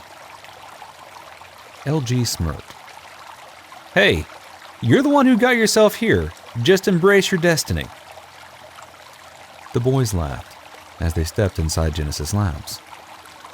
The lobby was sleek, futuristic, and buzzing with the energy of reluctant teenagers, all of whom had been sent here because they had made, in one way or another, questionable life choices. Blake scanned the room and immediately started sizing up the other delinquents. David Hogan, 17 years old, stood near the front, casually leaning against the counter like he was posing for a magazine cover. He had the swagger of someone who had thought he was God's gift to women. But if you actually asked any women, they'd tell you David had zero clue how to behave around them. His downfall? Stealing beer from a grocery store. When the cop stopped him outside and asked what was in the bag, he made the brilliant decision to run. They tased him before he made it 5 feet. Now, he was here instead of in juvie. Kristen Smith, 18, stood with her arms crossed and an air of superiority radiating off her like a bad perfume. She was the classic know-it-all, the type who always had to be the smartest person in the room. She had been caught shoplifting at Walmart, and judging by the way she was glaring at everyone, she still didn't think she had done anything wrong. Marcus, 17, was in a league of his own. He had been caught breaking into cars and selling them to chop shops. Unlike the others, his only choices were this program or actual jail. Vance Hadrian, the mysterious founder of Genesis Labs, had taken special interest in Marcus for reasons no one quite understood. Whatever Hadrian saw in him, it was enough to make sure he got a spot in the program. Blake exhaled sharply. Well, this is going to be an interesting summer. LG grinned. At least you're not on toilet duty today. Yet. Blake rolled his eyes, but before he could respond, a loud caught their attention. A tall, serious-looking man in a black suit stood near the entrance, arms crossed. He had that military air about him, the kind that made you stand up straighter even if you weren't sure why. All right, listen up, the man barked. My name is Sergeant Carl Krangus. You will address me as Sergeant or Sir. Welcome to Genesis Labs Outreach Program. Some of you think this is just a summer camp for screw-ups. Let me be very clear, it's not. You're here because you made mistakes. But this place, this is your second chance. Don't waste it. Sergeant Krangus led the group down a hallway, his boots clunking against the polished floor. As he threw open a set of double doors, the teens shuffled inside, finding themselves in a large conference room. Except it was set up more like a classroom. Rows of desks, a giant whiteboard at the front, and that weird sterile lab smell that immediately made Blake think of doctors' offices. Sitting at the front of the room was a woman in a lab coat, her long hair neatly tucked behind her ears, glasses perched on her nose. She had the look of someone who had way too many degrees and not enough patience for nonsense. As soon as the sergeant walked in with his parade of troubled youth, she stood up. This is Dr. Heather Isabel, Sergeant Krangus announced, gesturing toward her. She's our head of operations and probably the smartest woman I know. LG leaned over to Blake and whispered, Which means she's definitely smarter than you. Blake shone in the glare. Sergeant Krangus continued. She will be in charge of you kids while you are here, so listen to every word she says. And for the love of all things holy, don't do anything stupid. He gave them one last warning glance, then turned on his heel and marched out of the room, leaving them under Dr. Isabel's watchful eye. All right, kids, find a seat, Heather said, clapping her hands together. We're going to go over some safety guidelines. What areas are off limits and the general do's and don'ts of Genesis Labs. Trust me, you want to pay attention to this part. Blake and LG sat toward the back, while the rest of the group found their seats. Heather clasped her hands behind her back. First question, who here knows what we do at Genesis Labs? Kristen's hand shot up so fast it was a miracle she didn't dislocate her shoulder. You make animal-free makeup? She answered confidently. Heather blinked. Well, yes, that is one of the things we do. LG snorted. Nice. Now we can tell people we work at a fancy beauty salon. Heather ignored him. Our main goal is to advance human knowledge and make groundbreaking discoveries that improve life for everyone. We specialize in biological research, genetics, medicine, biotechnology, but we also develop other things, like sports equipment and, yes, cosmetics. Our founder and CEO, Vance Hadrian, requires us to take part in various charitable endeavors as well. She paced the front of the room as she spoke, her gaze sweeping over the students. All of you are here because Vance looked past your mistakes and saw some kind of potential in you. He wanted to give you a second chance, so please, don't waste this opportunity. She stopped right there in front of Blake's desk and looked him dead in the eye. Blake swallowed hard. I won't? Heather nodded approvingly. Good. Then she turned and walked back toward the whiteboard.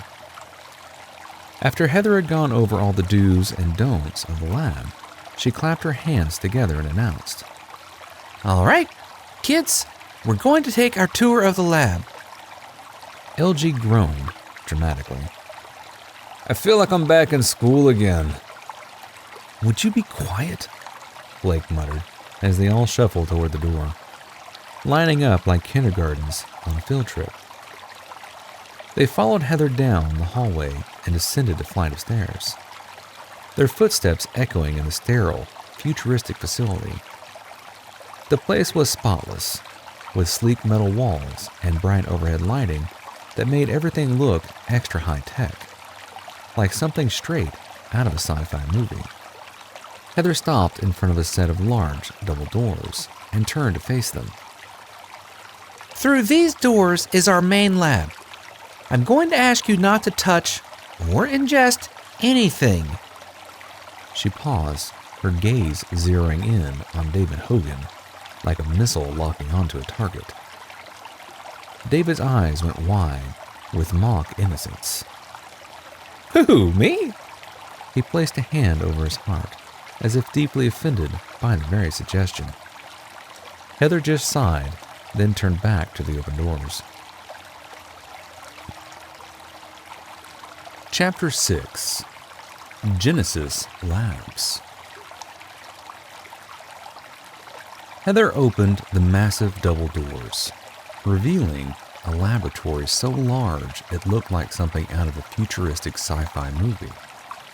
Multiple levels stretched above and below them, packed with scientists working on all kinds of cutting-edge technology. There were glowing screens, robotic arms assembling microchips, and white-coated researchers rushing between workstations, their faces buried in holographic data displays. Blake's attention was immediately drawn to a group of scientists on the first level. One of them stood at a control panel, reading off stats to another guy wearing what looked like a clunky, bootleg Iron Man suit. Blake's interest peaked as they tried to activate the thrusters. The suit hovered for about 2 seconds before the entire thing started sparking and smoking. Then, crash! The guy inside slammed to the ground with a loud thud. I'm on fire! The man inside shouted in panic. A team of scientists immediately sprinted over with fire extinguishers spraying him down like a malfunctioning toaster. LG nudged Blake, barely holding back a laugh. Yeah, I'm confident in their ability to make world-changing tech. In the center of the lab stood an enormous water tank, big enough to comfortably hold a killer whale. Scientists gathered around control panels, monitoring whatever was inside.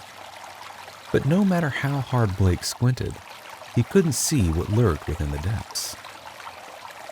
Heather continued leading the group through the lab. We do a lot of government research here, she explained, as they stopped at a long metal table. Several futuristic-looking firearms rested on top of it. She picked one up and held it out for them to see. These are what we hope will be the future of police firearms and home protection. Non-lethal plasma stun guns. We haven't quite worked out the kinks yet, though. Marcus scoffed, crossing his arms. Man, that's lame. If someone comes at me with a weapon, I don't want some stun gun. I want something that's going to take them out before they take me out. Heather tilted her head. Fair point. Without hesitation, she turned, aimed the gun at a test dummy in the shooting range, and pulled the trigger. A blinding white plasma shot from the barrel, slamming into the dummy's chest. The entire group flinched as a massive smoking hole, about the size of a baseball, appeared right in the dummy's torso. Blake blinked. Define not lethal again? Heather casually set the gun back down on the table. Like I said, kinks. The group stared at the smoldering test dummy, watching smoke pour out of its hollowed-out chest. David Hogan gave a low whistle. Yeah, I'm thinking that's going to be real popular with the military. Heather nodded. It already is. She turned back to the group. Now, I'm going to allow you kids to explore the lab. Again, please don't touch anything. If you have questions, just ask. One of the scientists will be glad to answer. The group exchanged glances, then immediately spread out like kids in a candy store, just one filled with dangerous experimental technology. Marcus wandered over to the table where Heather had just demonstrated the stun gun. Despite his earlier remarks, he was fascinated by the technology. He picked it up for a closer look, admiring the sleek, futuristic edges and the strange energy core humming inside. Just as he was about to flip it over, Heather cleared her throat loudly behind him. Marcus froze mid-motion. Yeah. Okay, he muttered, quickly setting the gun down. Sorry, just wanted to see it up close. Heather crossed her arms. It's okay, but let's keep our hands to ourselves, shall we? Meanwhile, Blake had wandered over to the large tank in the center of the lab. He peered into it, realizing it wasn't filled with water, but some kind of thick, blue liquid. It had an almost gel-like consistency, swirling in slow, mesmerizing patterns. He pressed his palm against the glass, and the moment he touched it, a shiver ran through him. Something was in there. Something alive. Something warm. Something angry. It was like he could feel a presence, a dark, looming force watching him from within the depths. His pulse quickened. He leaned in closer, trying to see through the haze. When suddenly... Hey, I think Heather told you guys not to touch stuff. Blake snapped his head around at a familiar voice. Standing behind him was no other than his brother Reese. How you doing, bud? Reese said, slapping Blake on the back with a grin. Enjoying your tour? Yeah, Blake replied, still glancing back at the tank. You guys got a lot of cool stuff here, but honestly, most of it looks like it doesn't really work. Reese chuckled. You're just seeing our prototypes. We do a lot of good work here. Blake gestured toward the mysterious tank. So, what's in there? Reese's expression faltered. He rubbed the back of his head, his brow furrowing. That's classified. Blake raised an eyebrow. Classified? Yeah, Reese said quickly, regaining his composure. Don't worry about it. It's nothing major. Then, before Blake could question him further, Reese clapped his hands together. Come, check this out. Reese led Blake over to a section of the lab where a group of engineers was working on something that made Blake's jaw drop. A motorcycle. But not just any motorcycle. This thing looked like it had been ripped straight out of a sci-fi movie. Its sleek black frame gleamed under the lab lights, glowing gold streaks running through its design like futuristic racing stripes. The bike's body was angular, yet elegant, like a Harley-Davidson had a baby with a spaceship. Blake immediately hopped onto it, gripping the handlebars with excitement. This is awesome. Reese smirked. Oh? It's more than awesome. It actually works. No way, Blake said, eyes wide. It actually flies? Yep.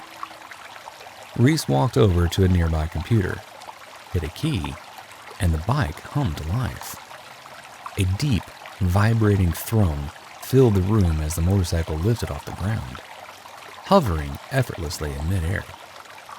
Blake felt like a kid on Christmas morning. Dude, this is insane! The bike even sounded like a real Harley, despite the fact that it clearly wasn't running on any normal engine. What's the range on it? Blake asked, assuming it was electric. Reese grinned. As far as you want to go. He patted the bike proudly.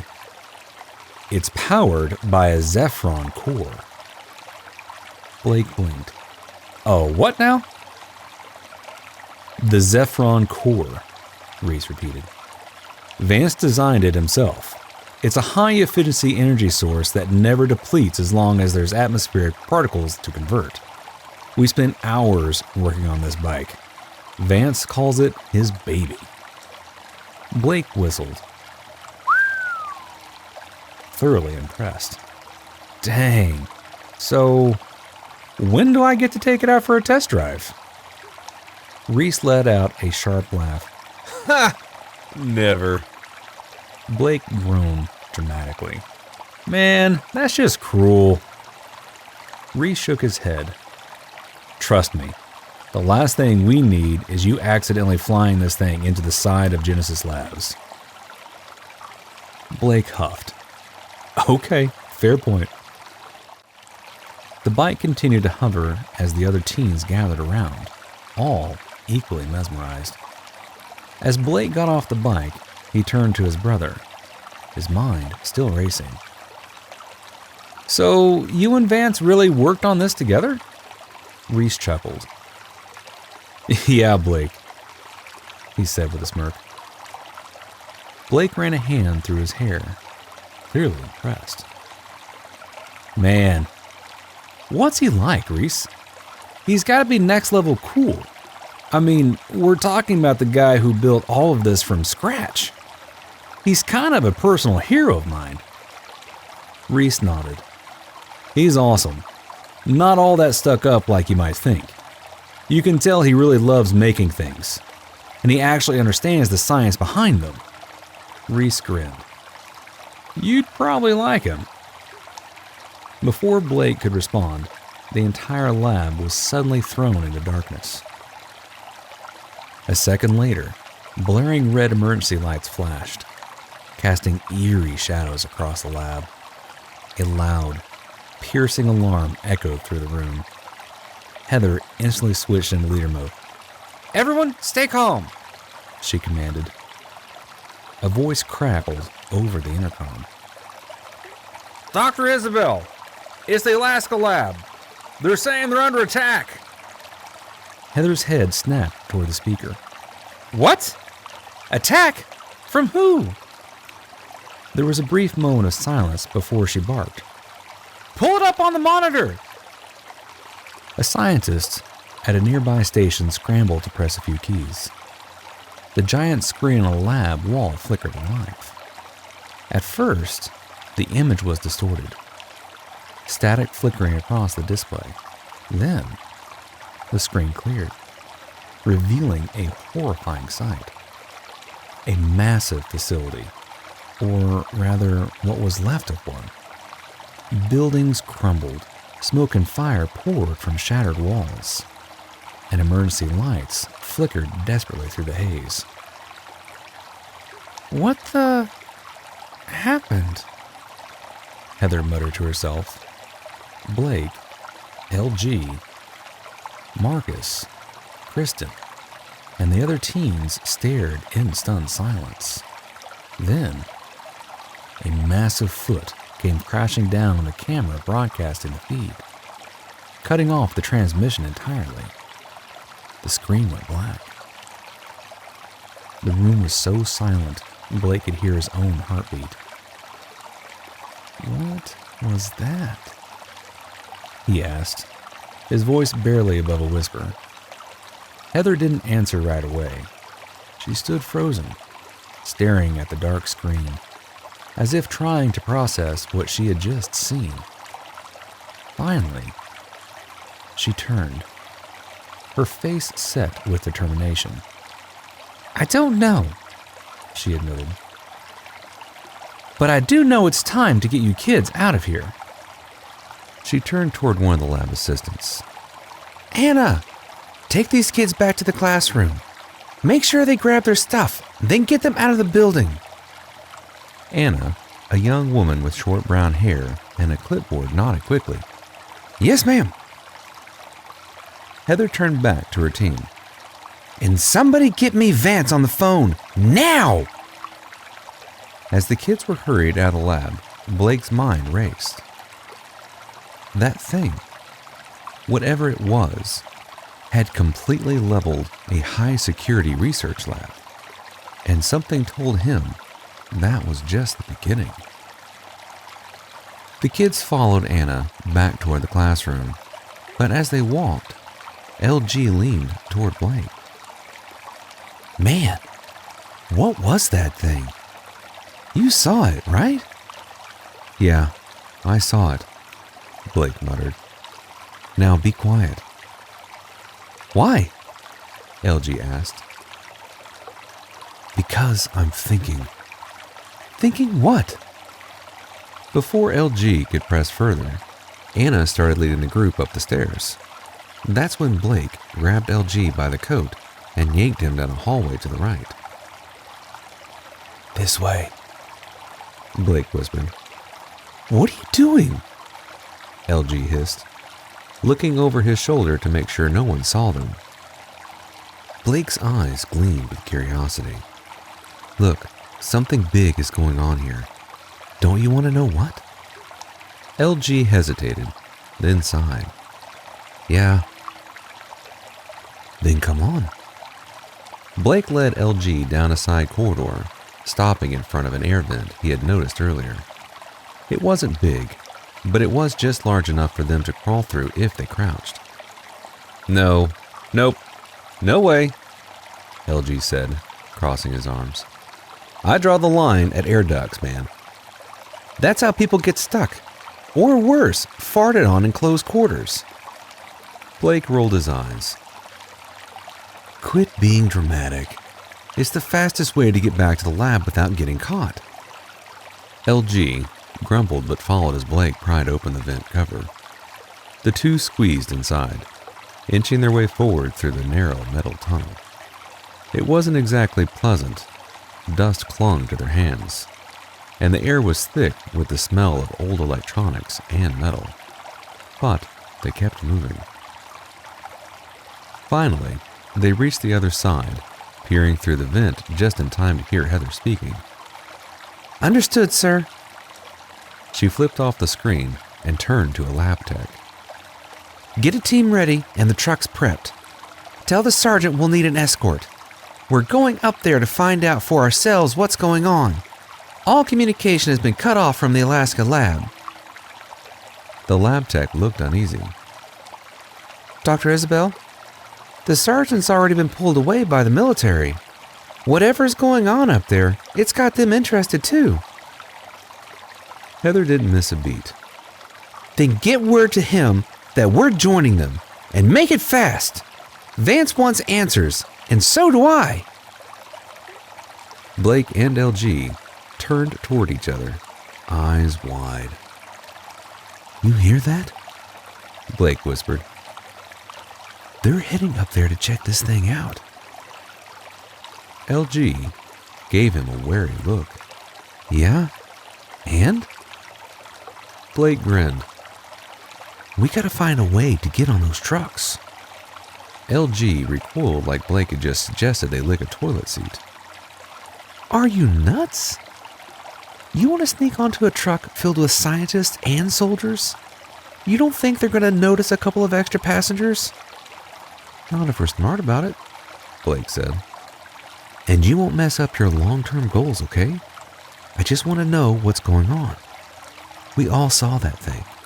Whatever it is, we have a right to know. LG let out a long sigh, rubbed his temples. You're gonna get us caught. So that's a yes? Fine, LG muttered. But if we get caught, I'm blaming you. Blake grinned. We aren't going to get caught. Now come on. The two of them snuck out of the vent, moving cautiously along the edges of the lab. They crouched behind equipment, waiting for scientists to turn away before darting to their next hiding spot. The lab had a back exit where a convoy of large black trucks was already being prepped for departure. A few were marked with government insignias, while others were plain, but all of them were clearly headed somewhere important. Blake scanned the area. All right, we need to pick the right truck, one where we won't be seen. LG pointed to a supply truck being loaded with crates and equipment. That one, if we hide behind the crates, no one will see us. The boys waited for their chance. As soon as the loading crew stepped away for a moment, they bolted. LG nearly tripped over a cable, but Blake grabbed his arm and yanked him forward. They reached the back of the truck, clambering inside and slipping behind a stack of crates marked research equipment. Handle with care. LG let out a slow breath. We better not go to prison for this. Blake smirked. Relax. What's the worst that could happen? LG shot him a look. We could wind up in prison with a cellmate named Bubba. Aren't you listening? Blake gave a nervous chuckle. Yeah, but what are the chances of that happening? As if in cue, the truck engine roared to life. Blake and LG exchanged one last nervous glance before the doors swung shut, trapping them inside as the convoy rolled out. Chapter 7: Alaska. The convoy carrying Blake and LG rolled onto what was now a full-blown military base. Once the site of the Genesis Labs Alaska Division, this place was a wreck.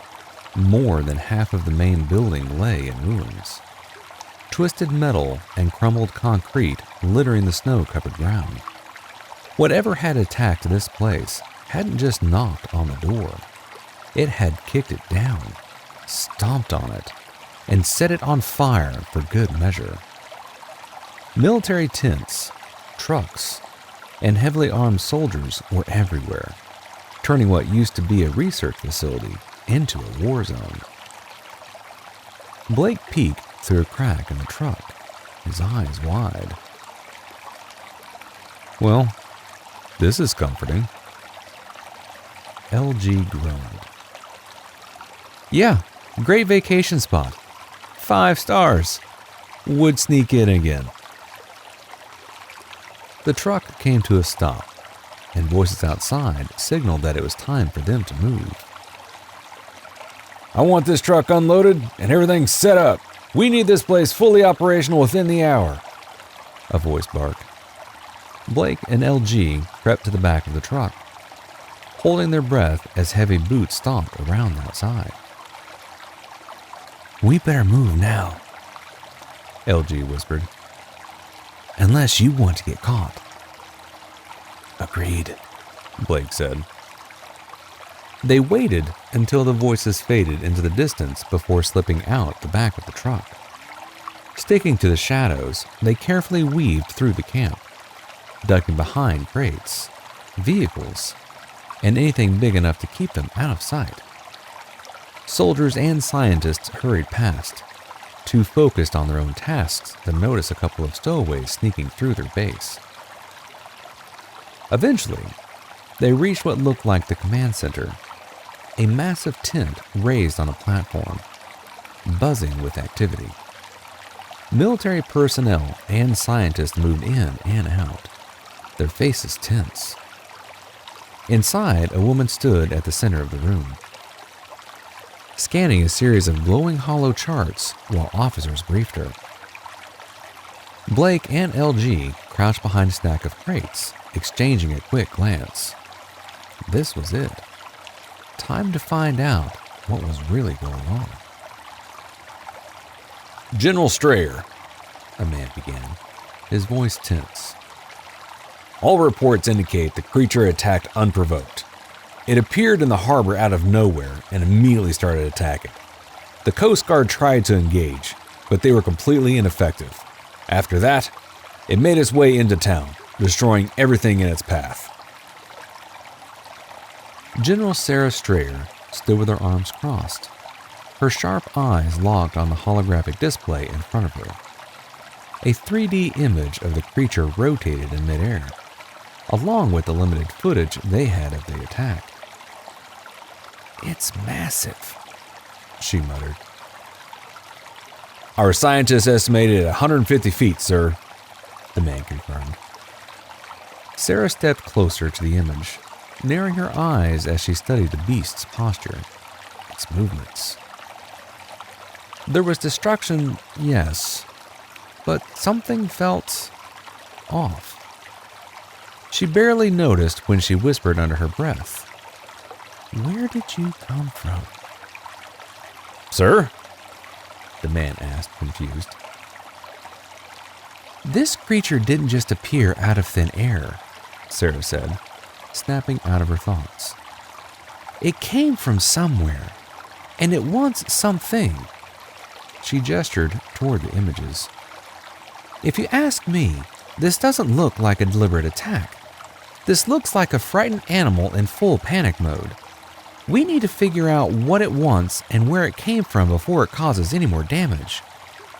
"Yes, sir," the man replied, nodding. Before Sarah could say anything else, another officer rushed into the tent. "General," he called. "we've got a lock on the creature. It's following the coastline, heading toward Canadian waters." He pointed to a spot on the holographic map, just off the coast of British Columbia. "If we engage it here, near the Queen Charlotte Islands, we have a real chance of stopping it before it can reach another city." Sarah pressed her lips into a thin line, considering the location. The waters were deep. The islands were sparsely populated. If they were going to act, It would have to be there. "Get me a strike team in position," she ordered, "and tell the Navy to be ready. We don't know what this thing is truly capable of yet." Yes, sir. The man responded, hurrying off. From their hiding spot, Blake and LG exchanged wide-eyed glances. Dude, LG whispered. did she just say they're going after that thing? Blake swallowed hard. Yep. Before either boy could say or do anything else, they both felt massive hands clamp onto the backs of their shirts. And what do we have here? Came a deep, gravelly voice. Blake and LG were yanked out from behind the crates and hauled into the light. Their stomachs dropped as they turned around. Standing before them, looking about as thrilled as a bull staring down a rodeo clown, was someone far worse than prison. Worse than a prison cell with Bubba. It was Sergeant Carl Krangus. The same Sergeant Carl Krangus they had met back at Genesis Labs. The one who looked like he could bench press a truck. Krangus narrowed his eyes. What are you two doing here? He demanded. The boys stammered, tripping over their own words in a desperate attempt to come up with anything that didn't sound completely ridiculous. Well, you see, what we just, happened to... Blake, panicking, blurted out. It was my idea. I forced LG to come. We wanted to know what was going on. Thought maybe we could help somehow. Help? Krangus repeated, raising an eyebrow. This is no place for you two. You should be back home, not here in the middle of... He cut himself off. Blake and LG exchanged a look. In the middle of what?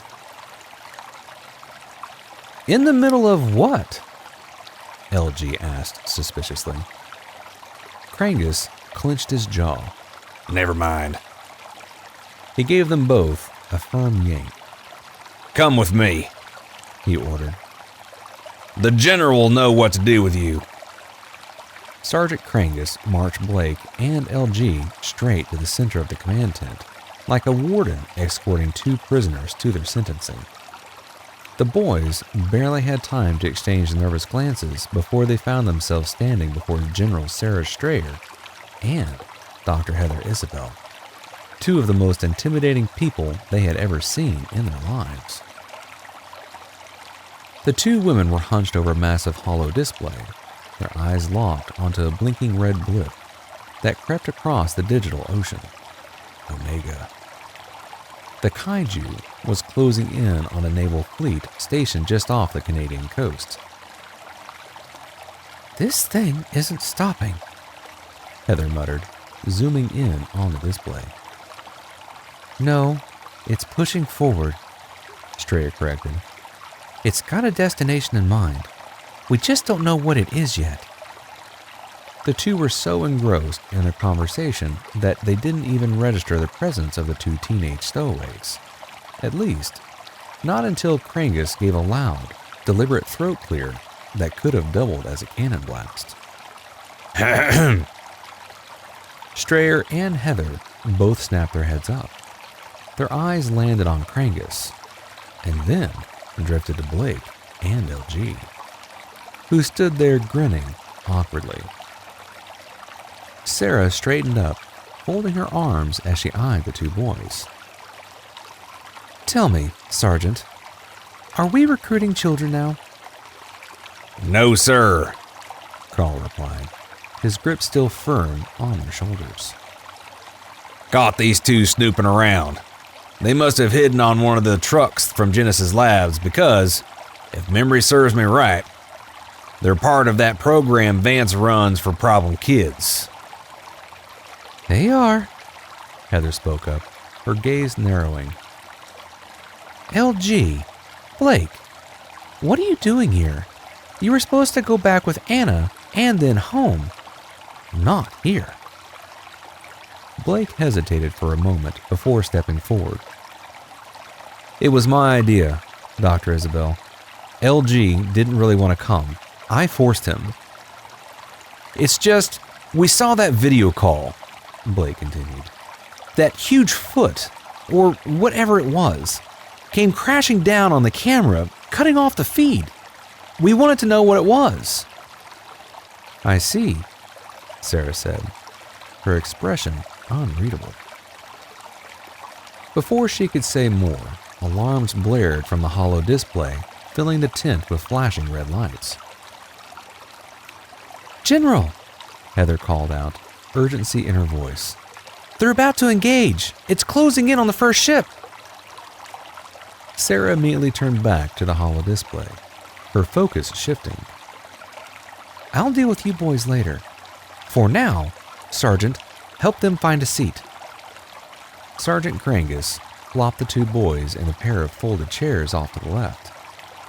Don't even think about sneaking off, he warned, shooting them a stern look before turning on his heel and marching over to join the general at the display center.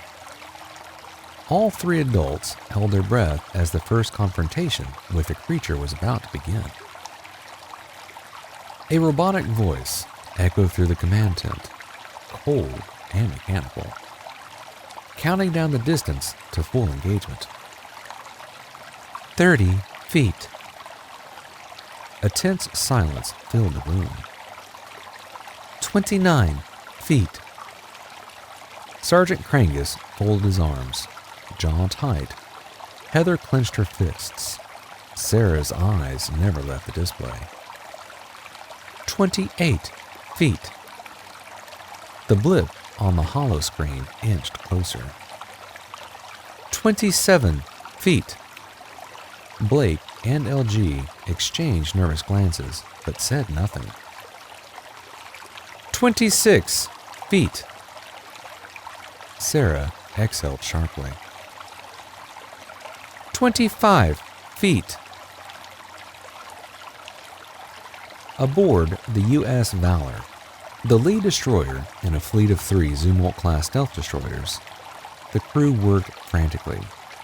Though they couldn't see the target with their own eyes, they knew their confrontation with it was only moments away.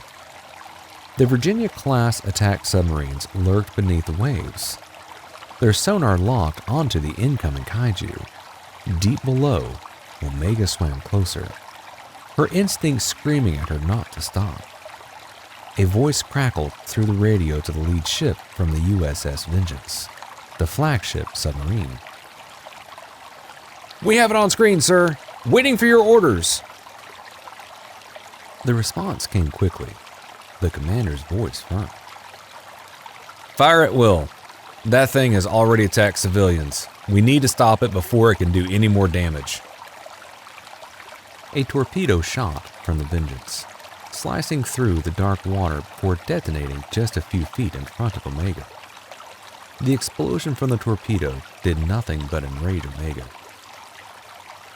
A deep, guttural growl rumbled through the ocean as her blood-red crystal pulsed with fury.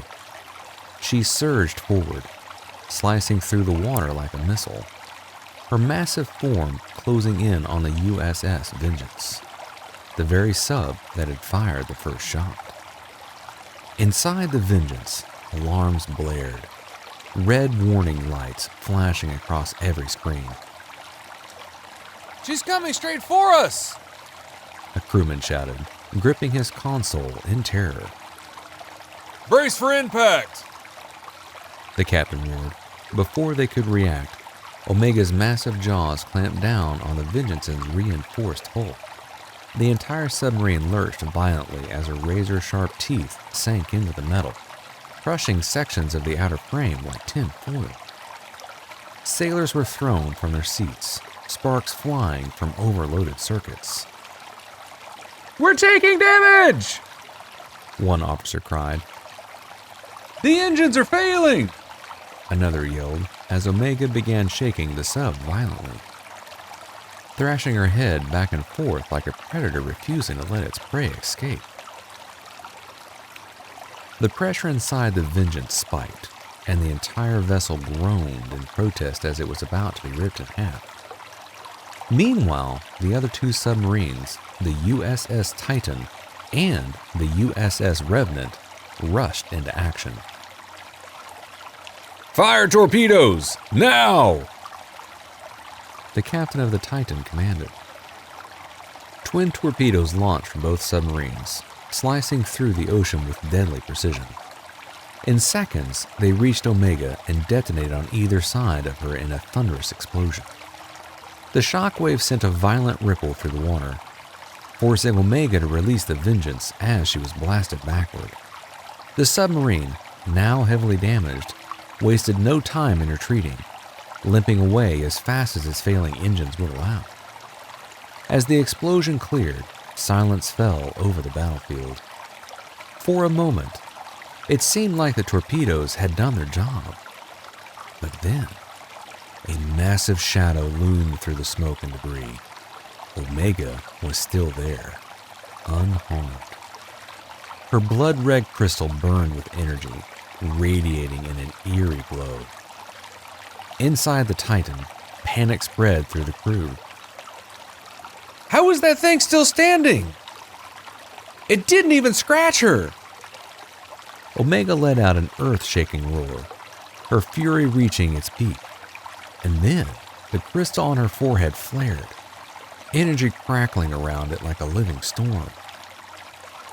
In an instant, a blinding beam of pure destruction erupted from her crystal, slicing through the water like a laser made of molten fury. The beam struck the USS Revenant first, cutting clean through its hull. Boom!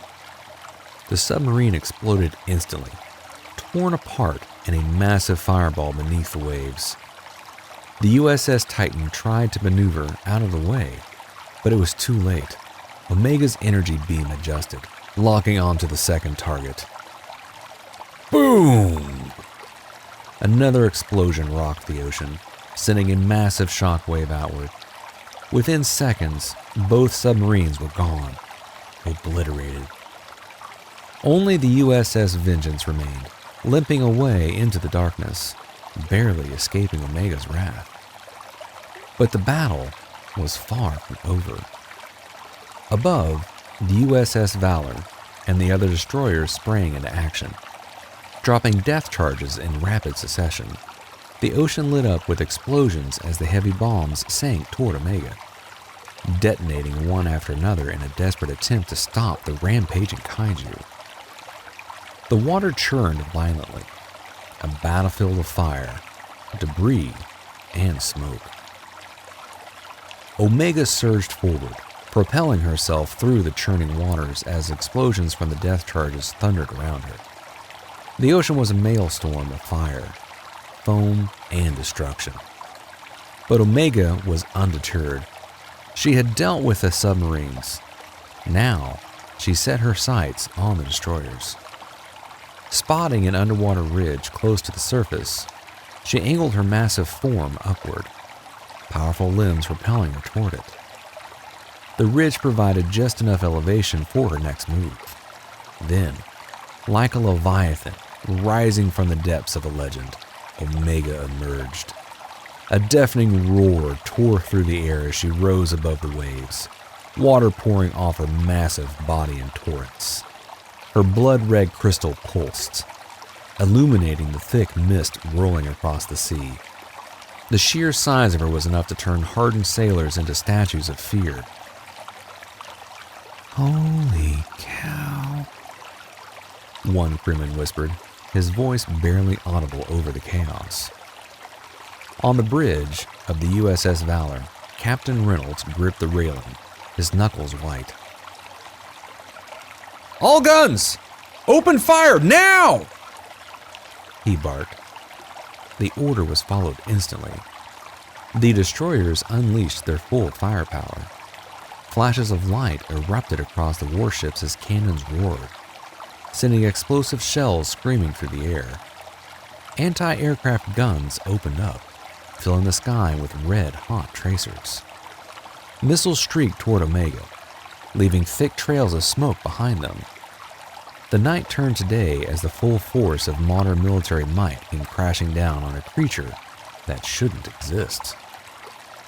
And for a moment, just a moment, it seemed to work. Omega let out a pained growl as the first barrage of missiles impacted her armored hide, sending showers of molten debris into the sea. The cannon rounds struck home, exploding against her thick scales, sending black smoke curling into the sky. The force of the assault made her stagger back, water foaming around her legs as she instinctively shielded her face with an arm. We're pushing her back! Someone on the bridge shouted. Keep firing! Do not let up! Reynolds yelled, a glimmer of hope in his voice. But then, Omega's crystal flared, and in that moment, the battle changed. The fighters were the first to feel it. Above the ocean, a squadron of F-35 fighter jets roared in, weaving through the sky like deadly hornets. They drove at Omega from all angles, their machine guns blazing and their missiles locking on. One pilot, adrenaline pumping, grinned as he saw his rockets hit their target. Direct hit! He cheered over the comms. Then, Omega looked up. The red glow from her forehead intensified, flickering wildly before unleashing a devastating crimson beam that tore through the night sky. The pilots barely had time to react. The first jet exploded on impact, torn apart mid-air as fire and debris rained into the ocean. Another banked hard to the left, trying to escape. But the beam swept across like a scythe, clipping its wing and sending it spiraling into the waves below. The squadron erupted into chaos. Mayday! Mayday! She's picking us off! Break formation! Get out of range! But it was too late. Another jet vaporized, its pilot barely able to eject before being swallowed by the explosion. Below, the warship fared no better. The USS Valor and the USS Resolute continued their relentless assault, but Omega was done playing defense. She turned her rage on the destroyers. With a bellowing roar, she released another searing beam of energy, this time directly into the USS Resolute. The destroyer never stood a chance. The laser punched through the hull like paper, igniting everything in its path. A chain reaction of explosions tore through the ship, its ammunition stores going up in a cataclysmic blast. The Resolute split in half, its fiery remains swallowed by the sea within seconds. The USS Valor was next. Its crew scrambled in panic, desperately trying to maneuver the massive ship. But Omega was faster. Another beam cut through the vessel's midsection, triggering a devastating explosion that sent shockwaves across the battlefield. The once mighty destroyer tipped to its side, flames licking at the sky before it began sinking beneath the waves. The only surviving destroyer, the USS Tempest, had taken heavy damage and was left dead in the water, crippled and barely afloat. Smoke poured from its hull as its crew worked frantically to keep it from sinking. And just like that, the battle was over. Omega huffed, her massive form rising and falling with deep, heavy breaths. The glow from her crystal dimmed, exhaustion setting in. The fight had drained her, for now. With one last glance at the burning wreckage behind her, Omega turned and slipped beneath the waves, disappearing into the black abyss of the ocean once more. The only sign of her passing was the rolling water, marking her path as she continued toward her unknown destination along the coast. Back on the crippled USS Tempest, their surviving crew members watched in stunned silence, their faces pale as they took in the devastation around them. They had thrown everything they had at her, and she was still out there. Chapter 8. Aftermath. Sarah and Heather stood in the temporary command tent, their eyes fixed on the hollow projector. The room still thick with the scent of sweat, stress, and burned-out electronics. The flickering blue display replayed the disaster that had unfolded mere minutes ago, a battle that should have ended with a victory, but instead left them with sunken ships, lost pilots, and one very angry, very unstoppable kaiju still out there. Sarah ran a hand down her face, exhaling sharply. All that firepower, she muttered, shaking her head. and we barely even scratched her. Heather, arms crossed tightly over her chest, simply nodded. The tent was eerily quiet, save for the faint hum of machinery. No one dared to speak, to state the obvious, that they had lost. Then, Sarah straightened. We need search crews out there. There might be survivors. Sergeant Carl Krangus, standing stiffly nearby, opened his mouth, already forming a gruff protest, as if to say there was nothing left to find. But he barely got a word out before Sarah shot him a sharp look. That's an order, Sergeant, she snapped. Krangus hesitated for only a moment before nodding stiffly. Without another word, he turned on his heel and strode out of the tent to organize the search teams. With that taken care of, Sarah's piercing gaze landed on the two unexpected stowaways sitting in the corner. Blake and LG. The boys had been quiet, but their wide eyes said it all. Doctor, Sarah said, her tone firm but laced with the slightest hint of amusement. if you would be so kind as to get your students out of here and back to your facility before I change my mind and throw them in the brig. She shot them a look, one part warning, one part challenge. But then, just for a second, the corner of her mouth twisted into a small grin. Blake gulped, then gathered his nerve. General, he blurted out. what about that thing? It's still out there. Sarah's expression hardened instantly. That thing is none of your concern, young man, she said curtly. We have it handled. LG snorted. Do you? He challenged. Because from where I'm sitting, you just got your butts handed to you. You don't even know what to call it. Sarah's lips pressed into a thin line. The kid wasn't wrong. A heavy silence settled over the tent. Then Heather spoke. Omega, she said softly. All eyes turned to her. the end of everything. She added, voice barely above a whisper. Sarah let the name settle in the air for a moment. It felt right. Ominous. Powerful. Finally, she nodded. Let's hope not, Doctor. She muttered. But Omega it is. She turned back to Heather. Now, if you would, get these kids back to the States, please. Without waiting for a response, Sarah turned on her heel and strode toward the exit. Before she let out a sharp whistle. From under a nearby computer station, a small, brown and white Pomeranian burst out, wagging its fluffy tail like nothing was wrong.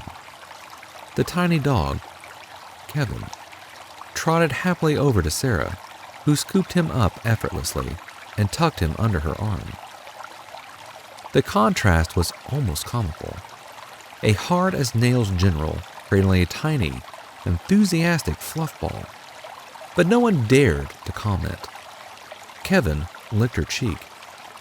"Come on, buddy," Sarah murmured, carrying him out of the tent. Heather turned to Blake and LG.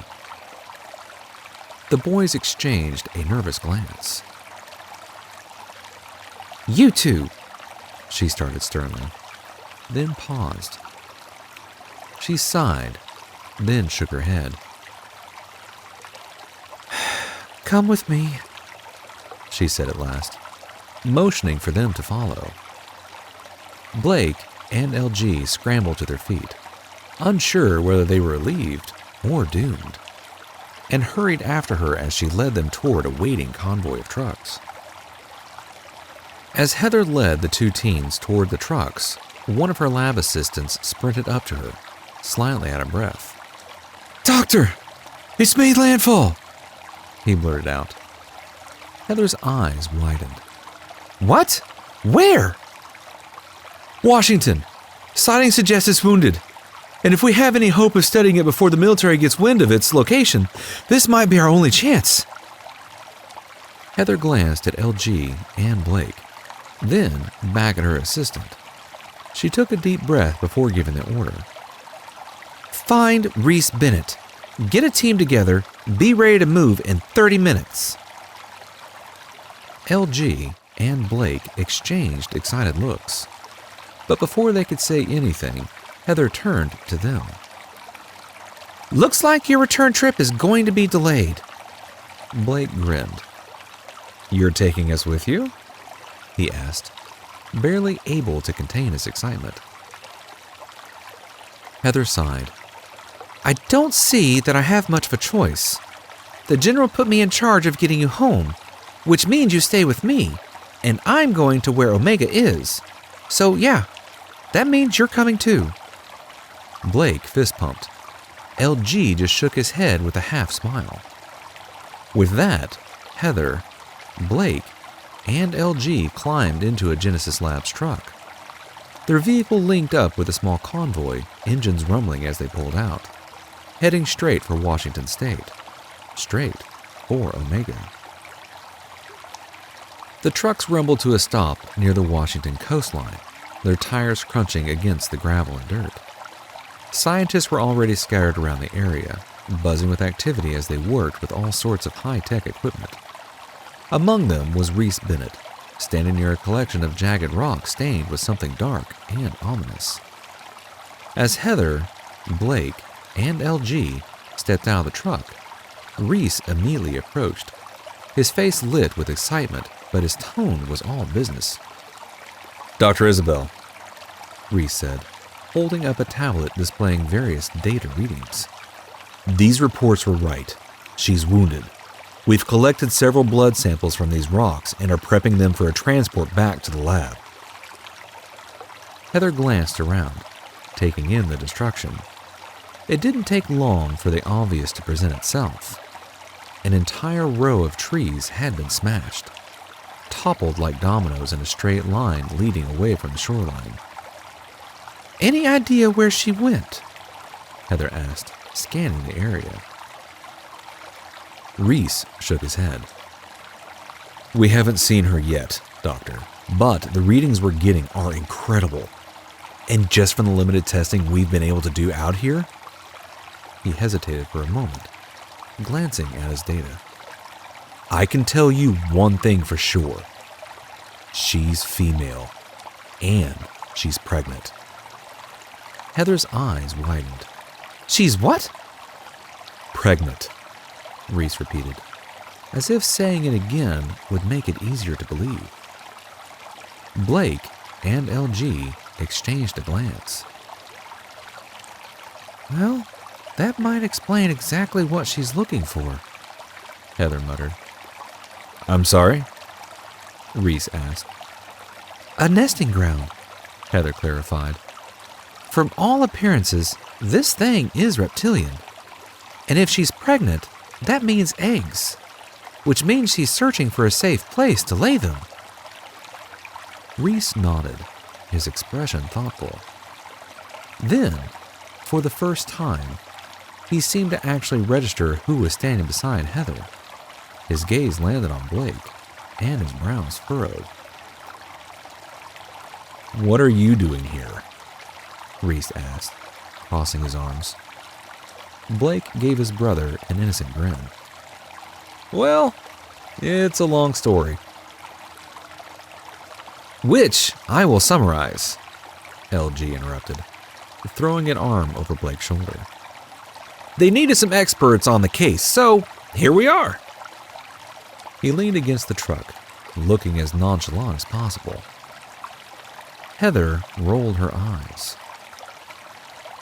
"They stowed away in one of the Genesis Lab trucks, and we found them in Alaska," she said, clearly irritated. "I was on my way to take them back to Genesis Labs and to their parents." "Aw, come on," Blake protested. "We can help. We'll stay out of the way. We can, He glanced at Reese, struggling to come up with something. "Help Reese gather whatever Reese is gathering." Reese gave Blake a look of mild amusement. Heather was about to shut them down, but Reese spoke up first. "I don't mind, Doctor. I'll keep an eye on them. And we could use the help. It's not the first time Blake has assisted me with research. And to be fair, they're both part of the program.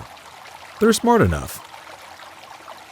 Heather let out a long, exhausted sigh, clearly debating whether or not to argue. Finally, she threw her hands up in defeat. "Fine," she said, pointing a stern finger at both boys. "But any trouble, any at all, and I will personally ship you off on the first truck out of here." Before she could even finish her sentence, Blake and LG high-fived. "All right," Blake grinned. "Science time, baby!" LG cheered. Heather pinched the bridge of her nose. "I'm going to regret this." Reese chuckled and handed a scanner to Blake. "Start by running this over the blood samples. Let's see if we can get a deeper analysis before we send them off." Blake took the scanner eagerly, while LG grabbed a notepad and dramatically flipped it open, ready to jot down any findings Blake might discover. LG stood nearby, peering over his shoulder as he scanned a massive rock stained with Omega's blood. "How do you even understand all that stuff?" LG asked, squinting at the data flashing across the scanner's screen. "I don't," Blake admitted. "Not all of it, anyway. But some of this is pretty amazing, like the fact that her blood is giving off radioactive signals. But somehow, something about her biology is making it not harmful to us." LG's eyebrows shot up. "Wait, so she's basically a walking nuclear reactor that doesn't poison everything around her?" "Pretty much." Blake nodded, adjusting the scanner. Then his eyes widened as he pointed at a particular reading. "And check this out. These cells here, even on this rock, are trying to repair themselves at an incredible rate." "You mean she's healing?" LG asked. "Something like that," Blake said, his mind racing with the implications. "It's like they're feeding off the sun's radiation," Blake said, staring at the scanner with wide eyes. LG raised an eyebrow. "Wait, like solar-powered monsters? Are we dealing with a giant prehistoric plant or something?" Blake shook his head. "No, more like a walking, swimming, city-leveling solar battery. If Omega's body is absorbing radiation like this, she might not just heal. She could be getting stronger." LG groaned. "Oh, fantastic. As if a 150-foot kaiju wasn't bad enough. Now we're dealing with one that recharges like a phone in direct sunlight." "If these readings are right, and they could actually capture this thing and study it, its possibilities are endless. LG frowned. Are we sure we want to do that? Blake hesitated, his fingers hovering over the scanner's controls. No, he admitted. We're not. The two boys exchanged a look before silently going back to scanning and processing data, the weight of their discovery settling between them. We could always just not tell them about what we found, LG suggested, glancing around like they were planning some top-secret mission. Blake chuckled. Trust me, if I found it, you can bet Reese already knows. And I'm sure he's just thrilled about what this could mean for scientific research. LG groaned. Great, so what? We just hand over the biggest discovery of the century and hope nobody does anything evil with it? Blake crossed his arms. I trust my brother, he said firmly. You know Reese. He would never do anything to hurt anyone. LG sighed, rubbing the back of his neck. Yeah, I know. But do you trust the people he works for? Blake hesitated for a moment. I'm not sure, he shrugged. But either way, let's find Reese and show him what we found. Chances are he already knows, but it can't hurt. With that, the two boys took off in search of Reese. Reese was bent over a microscope inside a smaller tent than the massive setup at the military base. It was nestled right in the center of the scientific camp, cluttered with various equipment and stacks of notes. He scribbled furiously, his brows furrowed in intense focus. Blake and LG stepped inside, ducking under the flap. Hey Reese, got a minute? Blake asked. Reese straightened up, rubbing his tired eyes. Sure. What's up? Blake handed him the scanner and the notepad LG had been jotting down notes in. We found something interesting while scanning Omega's blood samples, he said. We already know she's pregnant, but look at this. Her cells are trying to repair themselves even outside of her body. Reese set the scanner and pad down, his expression unreadable for a moment before he nodded. I know, he said. It's incredible, isn't it? I have a theory. If Omega takes enough damage, she might be able to fully regenerate whatever she needs. Given enough time, she could literally regrow herself. LG paled. So there's no stopping her? Reese shook his head. I'm not sure we need to stop her. I don't think she's causing harm on purpose. At the core of all this, she's just an animal looking for a place to lay her eggs. That may be, came a familiar voice from behind them. Blake and LG turned to see Heather stepping inside the tent, a serious look on her face. But we still can't let her cause any more destruction, she continued. Intentional or not, she's too dangerous. We have to find a way to neutralize her before the military does. She handed Reese a tablet. He studied the screen, his eyes scanning over a complex schematic. Are you sure this will work? He asked. Heather folded her arms. Only one way to find out. This place is good as any. Isolated, no civilians nearby. Drones tracked Omega resting not far from here. If we set this up right, it should contain her while allowing her some movement. At least until we figure out a more permanent solution. She pointed at the screen. If we place the barriers here, here, and here, she tapped 3 points on the map, forming a grid. It should be strong enough to keep her contained. The only problem is this, she said, tapping the screen again. We need to get this inside of her for the whole system to work. Reese frowned. Inside of her? You mean, like implanted? Heather nodded. Exactly. It's the only way to synchronize the barrier with the energy signature and keep her from just smashing through it. Reese exhaled. Okay, so who's going to be dumb enough to get close enough to implant this thing inside her?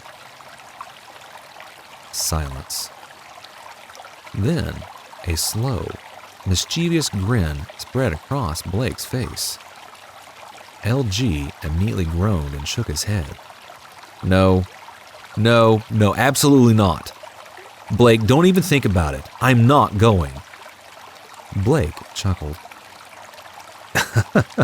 I haven't even said anything yet. You don't need to say it. LG threw his hands up. I already know what's going through that evil little brain of yours, and the answer is no. There's no way I'm sneaking up on a massive, regenerating, sun-powered pregnant kaiju to shove tracking device in her. Blake turned to Reese. So, how close would you need to get? LG groaned, throwing his head back. Oh, for the love of Blake! Chapter 9. The Fence. LG and Blake stood in the center of the scientist camp, watching as a sleek black van rolled to a stop. The door swung open, and out stepped three figures. David Hogan, exuding confidence like he owned the place. Kristen, wearing a look that practically screamed, I already know everything. And Marcus, the quiet but ever-reliable tech guy, adjusting a pair of high-tech goggles as he stepped out. David took one look at the surrounding devastation, the path of the broken trees leading deep into the forest, and whistled. So, does someone want to tell me what exactly we're doing here? Blake grinned. Simple. You're here to help us stop a 150-foot kaiju from causing any more damage than it already has, before the military can take her down permanently. David blinked. Wait, you mean that thing from the security feed back at the lab? He shook his head. Wouldn't it be a good thing if the military took her out? Whatever it is, it looked pretty big, Blake, and, you can't just have naval destroyers and submarines disappearing without people noticing. Kristen crossed her arms. The military's trying to spin the story, but they're having a heck of a time doing it. I highly doubt anyone's buying the whole iceberg collision excuse. Besides, amateur cell phone footage of the creature has already leaked online. She smirked. None of them are super clear, but people are definitely talking. Marcus, who had been quietly scrolling through his tablet, spoke up. Yeah, I ran some deep searches. Hashtags are popping up everywhere. Hashtag sea monster. Hashtag kaiju attack. Hashtag real life Godzilla. He chuckled. A couple of conspiracy nuts are already claiming it's an alien invasion. Classic. David exhaled and cracked his knuckles. All right, so how exactly do you suggest we stop a 150-foot monster? Some kind of Iron Man-style giant power suits? He punched his own palm, his grin widening. Because if that's the case, I'm ready. Sorry, bud, Blake said, shaking his head. Nothing that epic. David's face fell. Lame. Instead, Blake pointed to a group of 5 four-wheelers parked nearby. Each one was mounted with what looked like the oversized taser guns from the lab. Marcus squinted. Hold up. You want us to go up against this thing on four-wheelers with tiny little laser guns? Not exactly, Blake replied. just as Heather stepped out of a nearby tent. Hello, everyone, She greeted with a smile. So I know when you were picked to be in this program, fighting giant monsters was probably the last thing on your mind. But, as you can see, we're a little short-handed. She gestured around at the few scattered scientists. And Blake suggested we recruit you to help. At that moment, every set of eyes turned to Blake, each one radiating pure murder. Blake cleared his throat. Surprise? David crossed his arms. You volunteered us for this? Technically, yes, Blake said with a sheepish grin. Heather sighed. Look, if you don't want to do this, that's fine. We'll find someone else to take your place. Excuse me, Doctor, David interrupted, holding up a hand. You still haven't actually told us what we're doing. Heather smirked. Right. Why don't you all step inside the tent? I can explain it much better in there. The group exchanged glances. Then, grumbling the whole way, they followed her inside.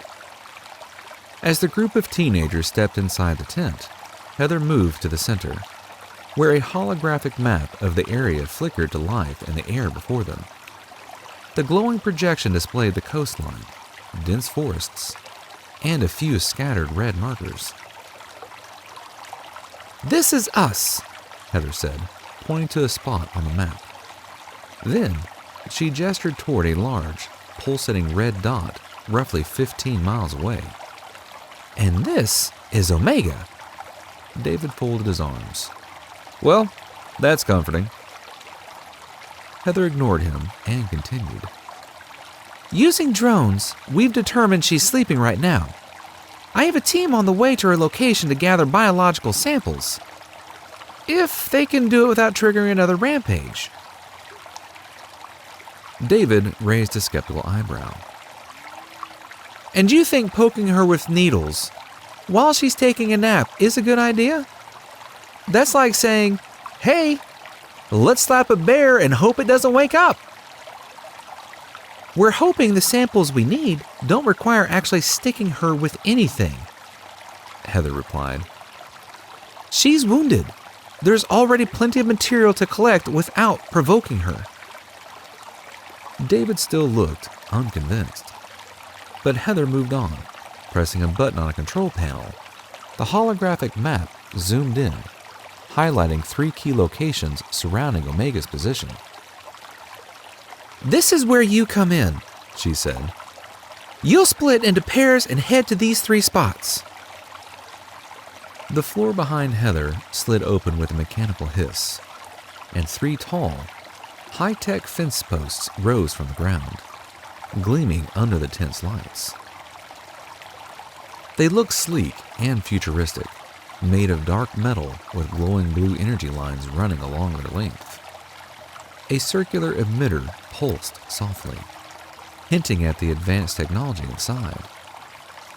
When you place this and activate these, Heather continued, they'll generate an invisible containment field around Omega. It won't trap her completely, but it should be strong enough to keep her in place long enough for us to study her from a safe distance. Marcus, who had been silently taking everything in, finally spoke. Okay. Seems simple enough.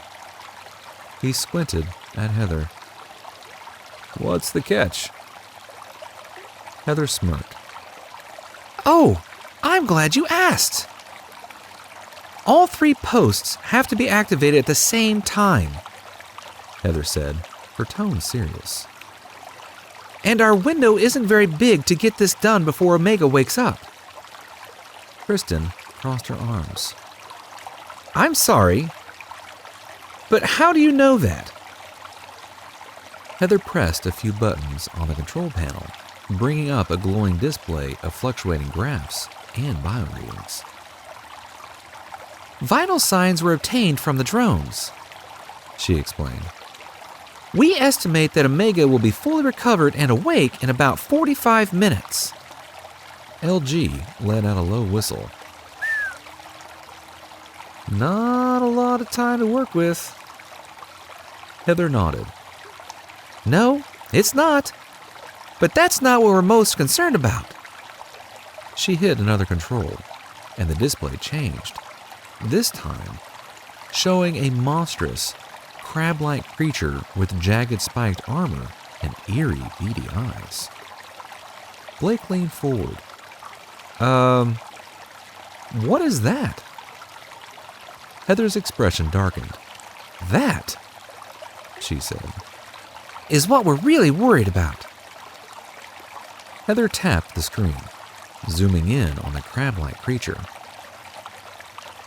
We've nicknamed this Crustarock, She said. They're only about 4 feet tall, but don't let their size fool you. They pose a serious threat. They seem to act like parasites, kind of like fleas, feeding off Omega. Heather continued. The problem is, they're not confined to her. The drones have picked up a few wandering around the woods, and, well, when the drones get too close, these things ate them. Kristen's eyes widened. Wait, they ate the drones? Like metal and all? Heather nodded. Like a bag of chips. Marcus slowly raised his hand. So, let me get this straight. You want us to hop on four-wheelers, equipped with tiny, non-lethal laser guns, plant these fence posts, activate them at the same time, and avoid getting turned into lunch by killer fleas? Exactly, Heather said with a straight face. Marcus flopped back in his chair with a sigh. Oh, good. Thought for a second I was just imagining this crazy idea in my head. David cracked his knuckles. Well, I don't know about you guys, but I live for this kind of chaos. Kristen groaned. Of course you do. Blake glanced at LG, who looked like he was trying to figure out how to fake a stomachache. Relax. We got this, Blake said with a grin. What's the worst that could happen? LG shot him a glare. We could become a snack for a giant flea crab, And then poop. For starters, LG said, crossing his arms. I'd really prefer not to be eaten alive by mutant crab fleas. I can't make you go, Heather said, folding her arms. but the world may be depending on you. Reese chuckled. Bit dramatic, don't you think? Heather sighed. Okay, maybe not the world, but at least Canada. And we would owe it to everyone to try and contain Omega before she causes more damage. David stood up, crackling his knuckles. I don't know about the rest of you, but I'm in. Me too, Kristen said, adjusting her glasses. Count me in, Marcus added with a shrug. Blake stood up next. You know I'm in. All eyes turned to LG, who hesitated for a long moment before finally sighing. Fine, I'm in. Great! Heather clapped her hands together. Now, let's get you geared up and ready to ride out. The team gathered around as scientists loaded up 3 four-wheelers with the containment posts. Each vehicle was rigid with heavy-duty straps to hold the equipment in place. The posts secured in reinforced racks welded onto the back. The first four-wheeler, painted military green, had a sleek, armored frame with reinforced tires designed for rough terrain. David took the driver's seat while Kristen climbed onto the back, gripping the handle of her laser gun. The second four-wheeler, a dark blue beast with extra shock absorbers, looked like it had seen some serious action.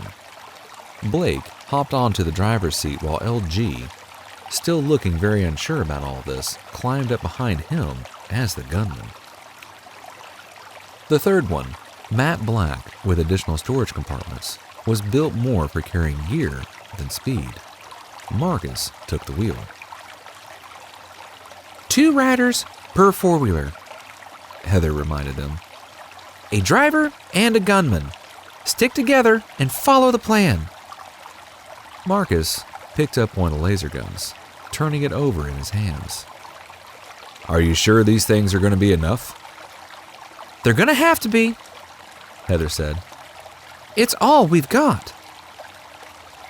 Just then, Reese walked out of the tent and started strapping some of his own gear onto one of the four-wheelers. Blake raised an eyebrow. What do you think you're doing? Going with you, Reese replied, tightening his strap. In case you screw this up, someone has to be able to activate these things if you guys don't make it. And with that, Reese hopped onto the back of Marcus's four-wheeler. Grabbing the laser gun and holding it at the ready, he smirked. All right, let's roll out. Blake shook his head, grinning. Without another word, he led the way, speeding down the path of destruction Omega left behind, following the trail of shattered trees and crushed earth that stretched into the dense forest. Chapter 10. The End. Engines roared as the team tore through the rugged forest, dodging shattered trees and weaving around Omega's massive footprints, each one big enough to swallow a forward whole. Dirt and debris kicked up behind them as they sped forward, the weight of their mission pressing down on them. They pulled to a stop about 4 miles from their target. Reese quickly pulled out a tablet, projecting a glowing map into the air. All right, Reese said, scanning the terrain. Blake, you and LG take the North Ridge. David and Kristen, you cover the west. Marcus and I will go east. He glanced at his watch. We've got 15 minutes. Let's make them count. Just as he finished speaking, a loud crack echoed through the forest, like a full-grown tree snapping in half. The group turned toward the noise, hearts pounding, only to see a single cluster rock staring at them from the shadows. Then another. And another. Within seconds, half a dozen of the armored parasites skittered into view, their jagged shells glinting in this filtered sunlight, their beady eyes locked onto the group, and their sharp legs clattered against the ground as they started moving fast. I think we should move now, Kristen said, gripping her laser gun. Agreed, Blake shouted, slamming his foot down on the gas. The four-wheeler split off in different directions, just as the crusher rock lunged. Blake and LG sped up the slope, dodging fallen logs and patches of jagged rocks. 2 crusher rocks scuttled after them, moving alarmingly fast despite their bulky forms. Tell me again how this was a good idea? LG yelled, gripping the back of the four-wheeler for dear life. We're not dead yet, Blake called back. One of the crushed rock leapt forward, its sharp legs swiping at the tires. Blake yanked the handlebars hard to the right, barely avoiding it. LG spun in his seat and fired his laser gun, hitting the creature square in its face. It screeched and recoiled, but it wasn't down. The second crushed rock lunged from the side. Blake swerved at the last second, sending it crashing into a boulder. The impact flipped it onto its back, its spiked legs flailing in the air. That was awesome! LG shouted. No time to celebrate, Blake said, pushing the four-wheeler harder as they neared their target. David and Kristen had their own problems. Their route took them through a thick patch of fallen trees, forcing them to weave between the trunks as two crushed rock closed in. Keep it steady! Kristen shouted, gripping her gun. David grinned. Oh, I got this. He suddenly jerked the four-wheeler hard to the left, kicking up a wave of dirt and forcing one of the crushed rock to skid out of control. Kristen took the opening, firing directly at its legs. It shrieked and tumbled into a fallen tree. One down! Kristen cheered. The second crushed rock lunged from the side. David yanked a lever, popping the front wheels off the ground and sending the four-wheeler over a massive tree stump. The crushed rock, not expecting the sudden maneuver, slammed face first into the stump. Haha, that's two! David laughed. Kristen smirked. Not bad, hotshot. Reese and Marcus were gunning it down the roughest path, the terrain uneven and covered in roots. Two crushed rocks skittered behind them, closing the gap fast. Reese? Marcus called over the roar of the engine. Yeah? Got a plan? Reese looked over his shoulder. Working on it! One of the crushed rock lunged. Marcus aimed and fired, but the creature dodged with unnatural speed. Okay, new plan! Reese shouted. He yanked the four-wheeler toward a small ravine ahead. At the last second, he twisted the handlebars, sending them fishtailing. The crushed rock, unable to stop in time, skidded forward, right over the edge. Marcus turned back just in time to see it disappear into the pit. That works! The second crushed rock was still gaining. Reese suddenly grabbed his backpack, yanked out a flash grenade from his emergency kit, and chucked it behind them. Boom! A blinding flash lit up the forest. The crushed rock screeched and stumbled, crashing into a tree. Marcus let out a breath. That was almost impressive. Almost? Reese smirked as he finally reached their destination. One by one, the teams reached their assigned locations, each of them battered, out of breath, but alive. Reese checked his watch. 2 minutes left. They all exchanged glances. Now came the hard part. Reese hopped off the four-wheeler, handing a laser gun to Marcus. Keep an eye out, he said, grabbing the containment pole strapped to the back. Marcus tightened his grip on the gun, scanning the darkened forest.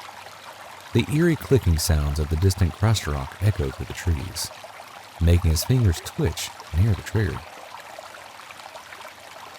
Yeah, no pressure or anything, he muttered. Reese carried the containment pole a few feet away, planting his boots firmly into the dirt. He flipped open a small panel on the pole, revealing a touch interface glowing a dim blue. With practiced precision, he tapped a few buttons, adjusting the field settings. The pole hummed softly as it powered up. Taking a deep breath, he touched a button on his four-wheeler, activating the team's communications. How are you guys coming? Blake's voice came through first, slightly winded. We're in place. Kristen's voice followed, but it was accompanied by the pew-pew of laser fire. We're here, but we don't have much time. They're swarming us. Reese gritted his teeth. All right, on my mark. He took a steadying breath and began counting down. 5. He double-checked the pole's alignment. 4. He gripped the activation button, sweat beading on his forehead. 3. More laser shots crackled through the comms, followed by David shouting something that was drowned out by screeching crust rock. 2. The tension was unbearable. 1. Now! Reese slammed his palm onto the activation button. At the same moment, Blake and David did the same. A pulse of energy surged through the poles, and in an instant, a massive electrical field erupted between them. The air crackled as a shimmering blue dome formed, stretching across a 100-mile radius. For David and Kristen, the effect was immediate and brutal. Half of the crust rock that had been swarming them were instantly bisected, their bodies sizzling as they collapsed into the smoldering husks. The remaining 3 hesitated for a moment, just long enough for David and Kristen to strike. David took aim and blasted one in the face, sending it flipping backward into a tree. Kristen fired 2 quick shots, hitting another in its armored shell. It screeched and lunged at it, but before it could close the gap, she adjusted her aim and fired directly into its open maw. The creature let out a final, piercing shriek before collapsing. The last cruster rock turned to flee, but David was faster. He locked onto the retreating creature and fired a well-placed shot to the back of its leg, sending it tumbling forward. Kristen finished it off with a precise shot to the head. Silence. Then, a robotic voice spoke from the poles. Containment field complete. A holographic display flickered to life in front of Reese, showing the newly activated 100-mile containment field in glowing blue. He exhaled sharply. We're good to go, guys. Now get out of there. Suddenly, a new sound rumbled through the forest. More crust rock. Dozens of them. Clicking, screeching, rustling through the trees. Kristen didn't wait for an invitation. Time to go! She shouted, jumping onto the forward behind David. Blake and LG were already gunning it down the ridge, their tires kicking up dirt. Drive. Drive, drive! Marcus yelled as Reese sprinted back to their vehicle. Reese leaped onto the four-wheeler just as Marcus peeled out, sending them flying over a fallen tree. Behind them, crust rock poured out of the forest, their glowing red eyes burning through the darkness.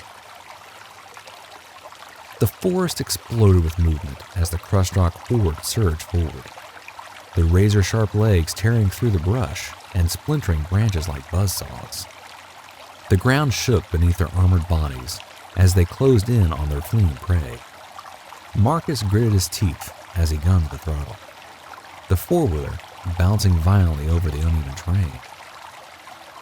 I swear, if we make it out of this alive, I'm never letting Blake talk me into anything again. Less complaining, more driving, Reese snapped, twisting in his seat. He raised his laser gun, taking quick shots at the 2 crust rock gaining on it. The first shot grazed one of the creatures, making it stumble, but the second one shrugged it off and lunged forward. Marcus? Little speed boost would be great, Reese shouted. Marcus jerked the handles, veering toward a large fallen tree.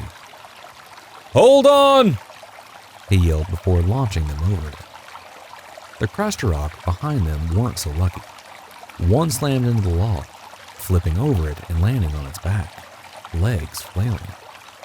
The other skidded to a halt, snapping its pincers in frustration before resuming the chase. The barrier was just ahead. Almost there! Reese called out. A third crust rock burst from the side, inches from Marcus's wheel.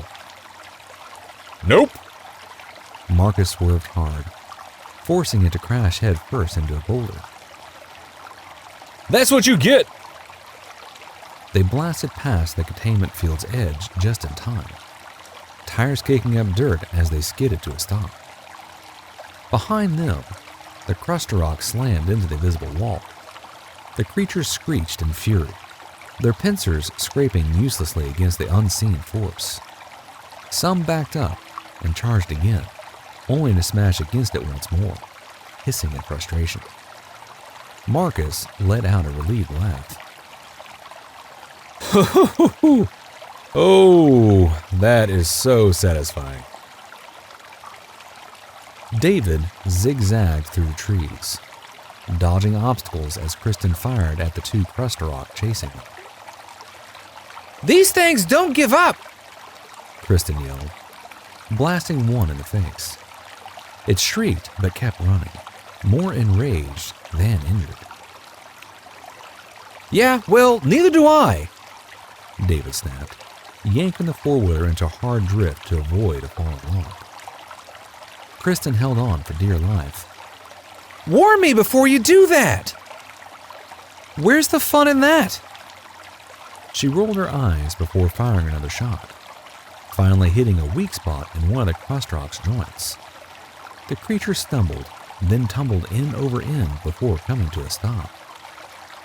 One down! Kristen cheered. The second one was closing in fast. David grinned mischievously. Time to test a theory. What theory? Kristen asked wearily. David jerked the bike hard to the right, aiming for a ditch covered in thick vines. At the last second, he launched the four-wheeler off of a small rock, clearing the ditch entirely. The Crustarok wasn't so lucky. It plunged straight into the vines, struggling and screeching as it became tangled. Boom! Theory confirmed! David whooped. Kristen rolled her eyes but couldn't hide her grin. All right, I'll give you that one. They shot past the barrier, skidding to a halt next to Marcus and Reese as the trapped Crustarok slammed into the invisible field. LG held on for dear life as Blake pushed their four-wheeler to max speed, weaving between uprooted trees and kaiju-sized footprints. Do you even know where you're going? LG yelled. Forward! Blake shouted back. Behind them, two Crustarok gaining fast. LG turned around, aiming his laser gun. I am not getting eaten by a giant flea crab. He fired wildly, managing to knock one back as the other lunged forward. Blake spotted a narrow opening between two trees. Hang on! What? Why? Instead of answering, Blake yanked the handlebars, tilting the four-wheeler onto two wheels as they squeezed through the gap. The Crustarok did not fit. It slammed into the trees with a loud crunch, getting stuck. Yes! Science!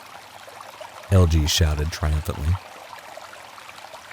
The last Crustarok was still on them, pincers snapping inches away. Blake accelerated hard, aiming for the containment field. Almost there!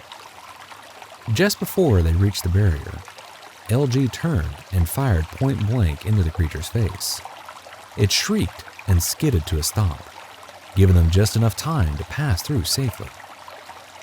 Like the others, their pursuer slammed into the barrier, screeching in frustration. For a moment, all was still, except for the furious Crustarok clawing at the containment field. Then, a deep rumble echoed across the land. Somewhere deep in the containment zone, Omega stirred. A loud snorting sound was followed by a heavy, earth-shaking shift of weight. Trees creaked and snapped as she adjusted her massive body. Then came a sound that sent a chill through everyone's bones. A massive fist slammed into the visible barrier. A deep, rumbling growl followed. But Omega wasn't angry. She sniffed the air, taking in the scent of her surroundings. The barrier wasn't her concern.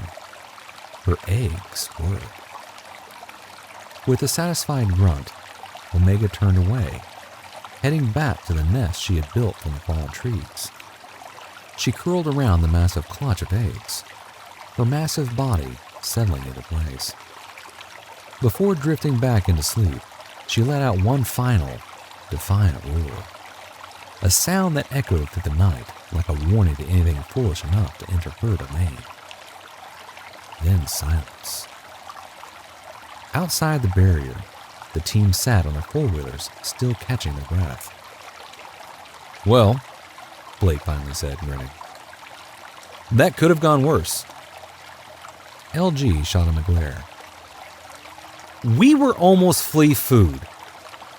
"But we weren't," David added with a smirk.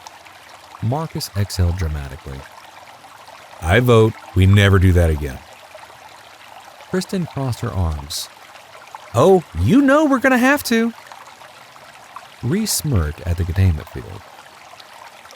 "For now, though, we did it." The exhausted team exchanged looks. As the teens rode their four-wheelers back into camp, the roar of engines echoed through the trees, laughter and shouts of excitement trailing behind them. Dirt flew up in clouds as they skidded to a stop, grinning from ear to ear. But the moment was cut short by a deeper, more thunderous rumble. They turned, eyes widening as a military convoy rolled into camp, kicking up dust and shaking the ground. Every kind of vehicle the U.S. Army could manage to get into Canada without causing an international incident was there. Armored personnel carriers, Humvees with mounted guns, transport trucks loaded with equipment, and even a couple of tanks that looked ready to flatten anything in their path. Soldiers moved in tight formation, faces set with serious determination. At the front of the convoy, a sleek black SUV came to a stop, its paint gleaming under the sun. The door opened, and out stepped General Sarah Strayer, her presence commanding immediate respect. Her sharp eyes scanned the area, taking in every detail. She moved with purpose, her military boots crunching on the gravel as she approached the group. Heather walked out to meet her, dusting off her jeans and standing as tall as she could. "General!" she greeted with a nod. "Where's Omega?" Strayer's face hardened, her jaw set. "We have one chance to take her out before this gets worse." Her eyes flicked the line of smashed trees leading deeper into the woods, each one splintered and bent at unnatural angles. She motioned to her scout troops. "Check it out, now." The scouts moved swiftly, disappearing into the tree line like shadows. Heather stepped forward, urgency in her voice. "General, we don't have to destroy her. Omega is contained." Strayer turned, skepticism flashing in her eyes. Heather pulled out a tablet, tapping a few buttons before showing the screen to the general. A live feed displayed the containment field, a shimmering dome of energy that pulsed softly. Inside, Omega's massive form moved slowly, her scaly body coiled protectively around a cluster of eggs. Her glowing eyes were fixed on them, a fierce yet strangely tender gaze. Strayer's expression faltered, her hand hovering over her radio. "Are you sure?" "I'm sure," Heather insisted. "We can study her. For now, she seems almost happy with the containment field." "Happy," Strayer repeated, a doubtful frown creasing her brow. Heather's lips twitched into a small smile. "Her eggs, General. She seems content to be with them. And for now, that's enough to give us time we need to decide what we're going to do with her." Strayer's eyes narrowed, studying the screen. Omega's tail curled protectively around the eggs, her massive head lowering to nudge one gently. Her chest rose and fell in a slow, steady rhythm. Her muscles relaxed, her posture calm. Finally, the general nodded. "Stand down, troops!" she shouted, her voice echoing through the camp. Strayer watched Omega's enormous tail shift, curling tighter around her precious eggs. A mother protecting her young, She murmured, a hint of understanding in her voice. I've seen that kind of fight before. Heather looked at her curiously. You have? Strayer's face tightened, shadow crossing her features. Long time ago. Her gaze shifted back to the situation at hand. All right, we'll hold off on termination, for now. But the moment that containment field fails, it won't, Heather promised. We've accounted for everything, and I think she understands. She's not just a beast, she's intelligent, smarter than we give her credit for. Strayer's lips pressed into a thin line. Then we need to be smarter. I want diagnostics every hour. If anything changes, you let me know immediately. Heather nodded, already inputting commands into her tablet. Understood, General. Just then, a roar like none other pierced the air. It wasn't just a sound. It was a shock wave, rattling bones and shaking the earth. Every person in the camp felt it reverberate through their bodies, freezing them in place. Birds took to the sky in panicked flocks, their cries drowned out by the monstrous bellow. Omega? General Sarah Strayer's voice was tight, eyes narrowing as she scanned the horizon.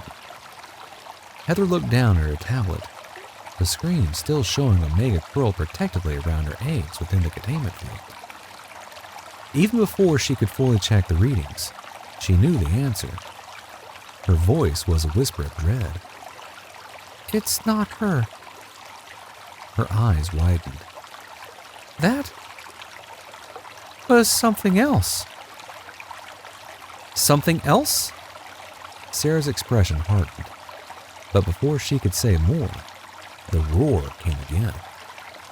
Louder, more menacing, carrying with it the unmistakable promise of destruction. Both women turned, their eyes drawn to the ocean where the sound had come from. And then they saw it. Their blood ran cold.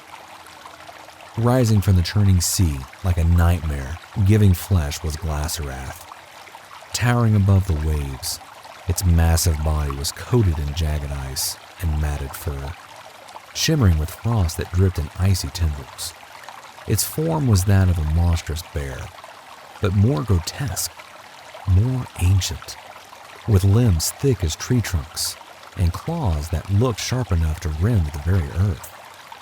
Its eyes glowed with an unnatural blue light, cold and merciless, and jagged icicles hung from its muscular frame, giving it the appearance of something born of a blizzard's fury. Water cascaded off its mountainous body as it took another step forward, massive paws slamming into the ocean floor, sending waves crashing outwards. It was moving towards them, each step bringing it closer to the shore, to the camp, to them. General Strayer's face went pale, her jaw setting in grim determination. Open fire, now! She barked, her voice ringing with authority. Give that thing everything we've got! The camp exploded into motion. Soldiers scrambled into formation, their training kicking in as weapons were aimed and safety switches were flipped. A barrage of gunfire erupted, the deafening roar of machine guns tearing through the air. Bullets rained down on Glasserath, the sheer force of the assault shaking the ground. But the beast didn't even flinch. The bullets shattered against its icy armor, ricocheting off or embedding uselessly in its frost-coated fur. Heavy artillery fired next, shells exploding against its chest and shoulders, sending plumes of smoke and ice into the air. But when the dust settled, Glasserath was still there, completely unharmed. The creature's eyes narrowed, its mouth opening wide to reveal rows of razor-sharp teeth.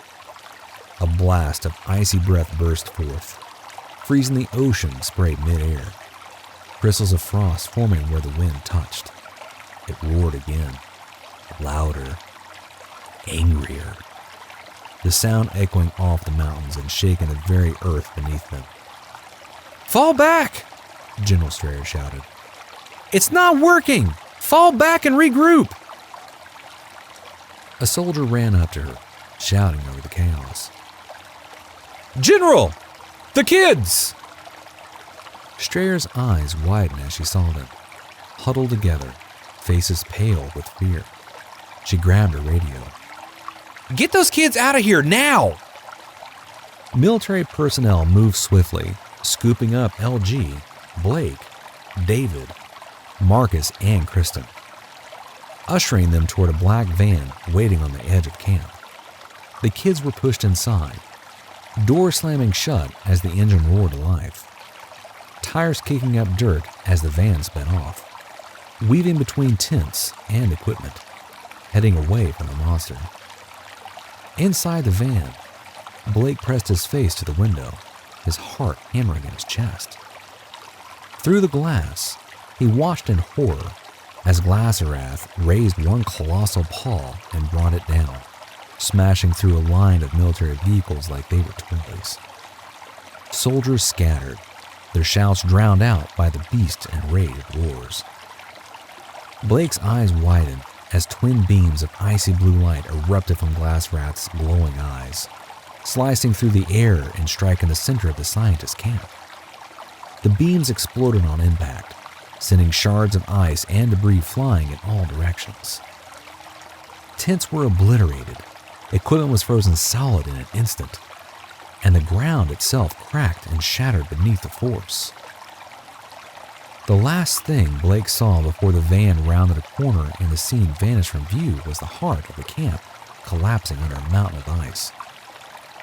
He closed his eyes and whispered a silent prayer for those still fighting, for those who might not make it. He turned away, his face pale, his hand shaking as he gripped the seat. The van sped onward, carrying them away from the horror behind. To be continued. Don't miss out. Visit books2read.com/r/b-a-rcanc-zqnuf and sign up to receive emails whenever Benjamin Stetzer publishes a new book. There's no charge and no obligation. Books to Read, connecting independent readers to independent writers. This has been Kaiju Task Force, Code Omega, Season 1, Book 1. Written by Benjamin Stetzer. Narrated by Robert Ott. Copyright 2025 by Benjamin Stetzer.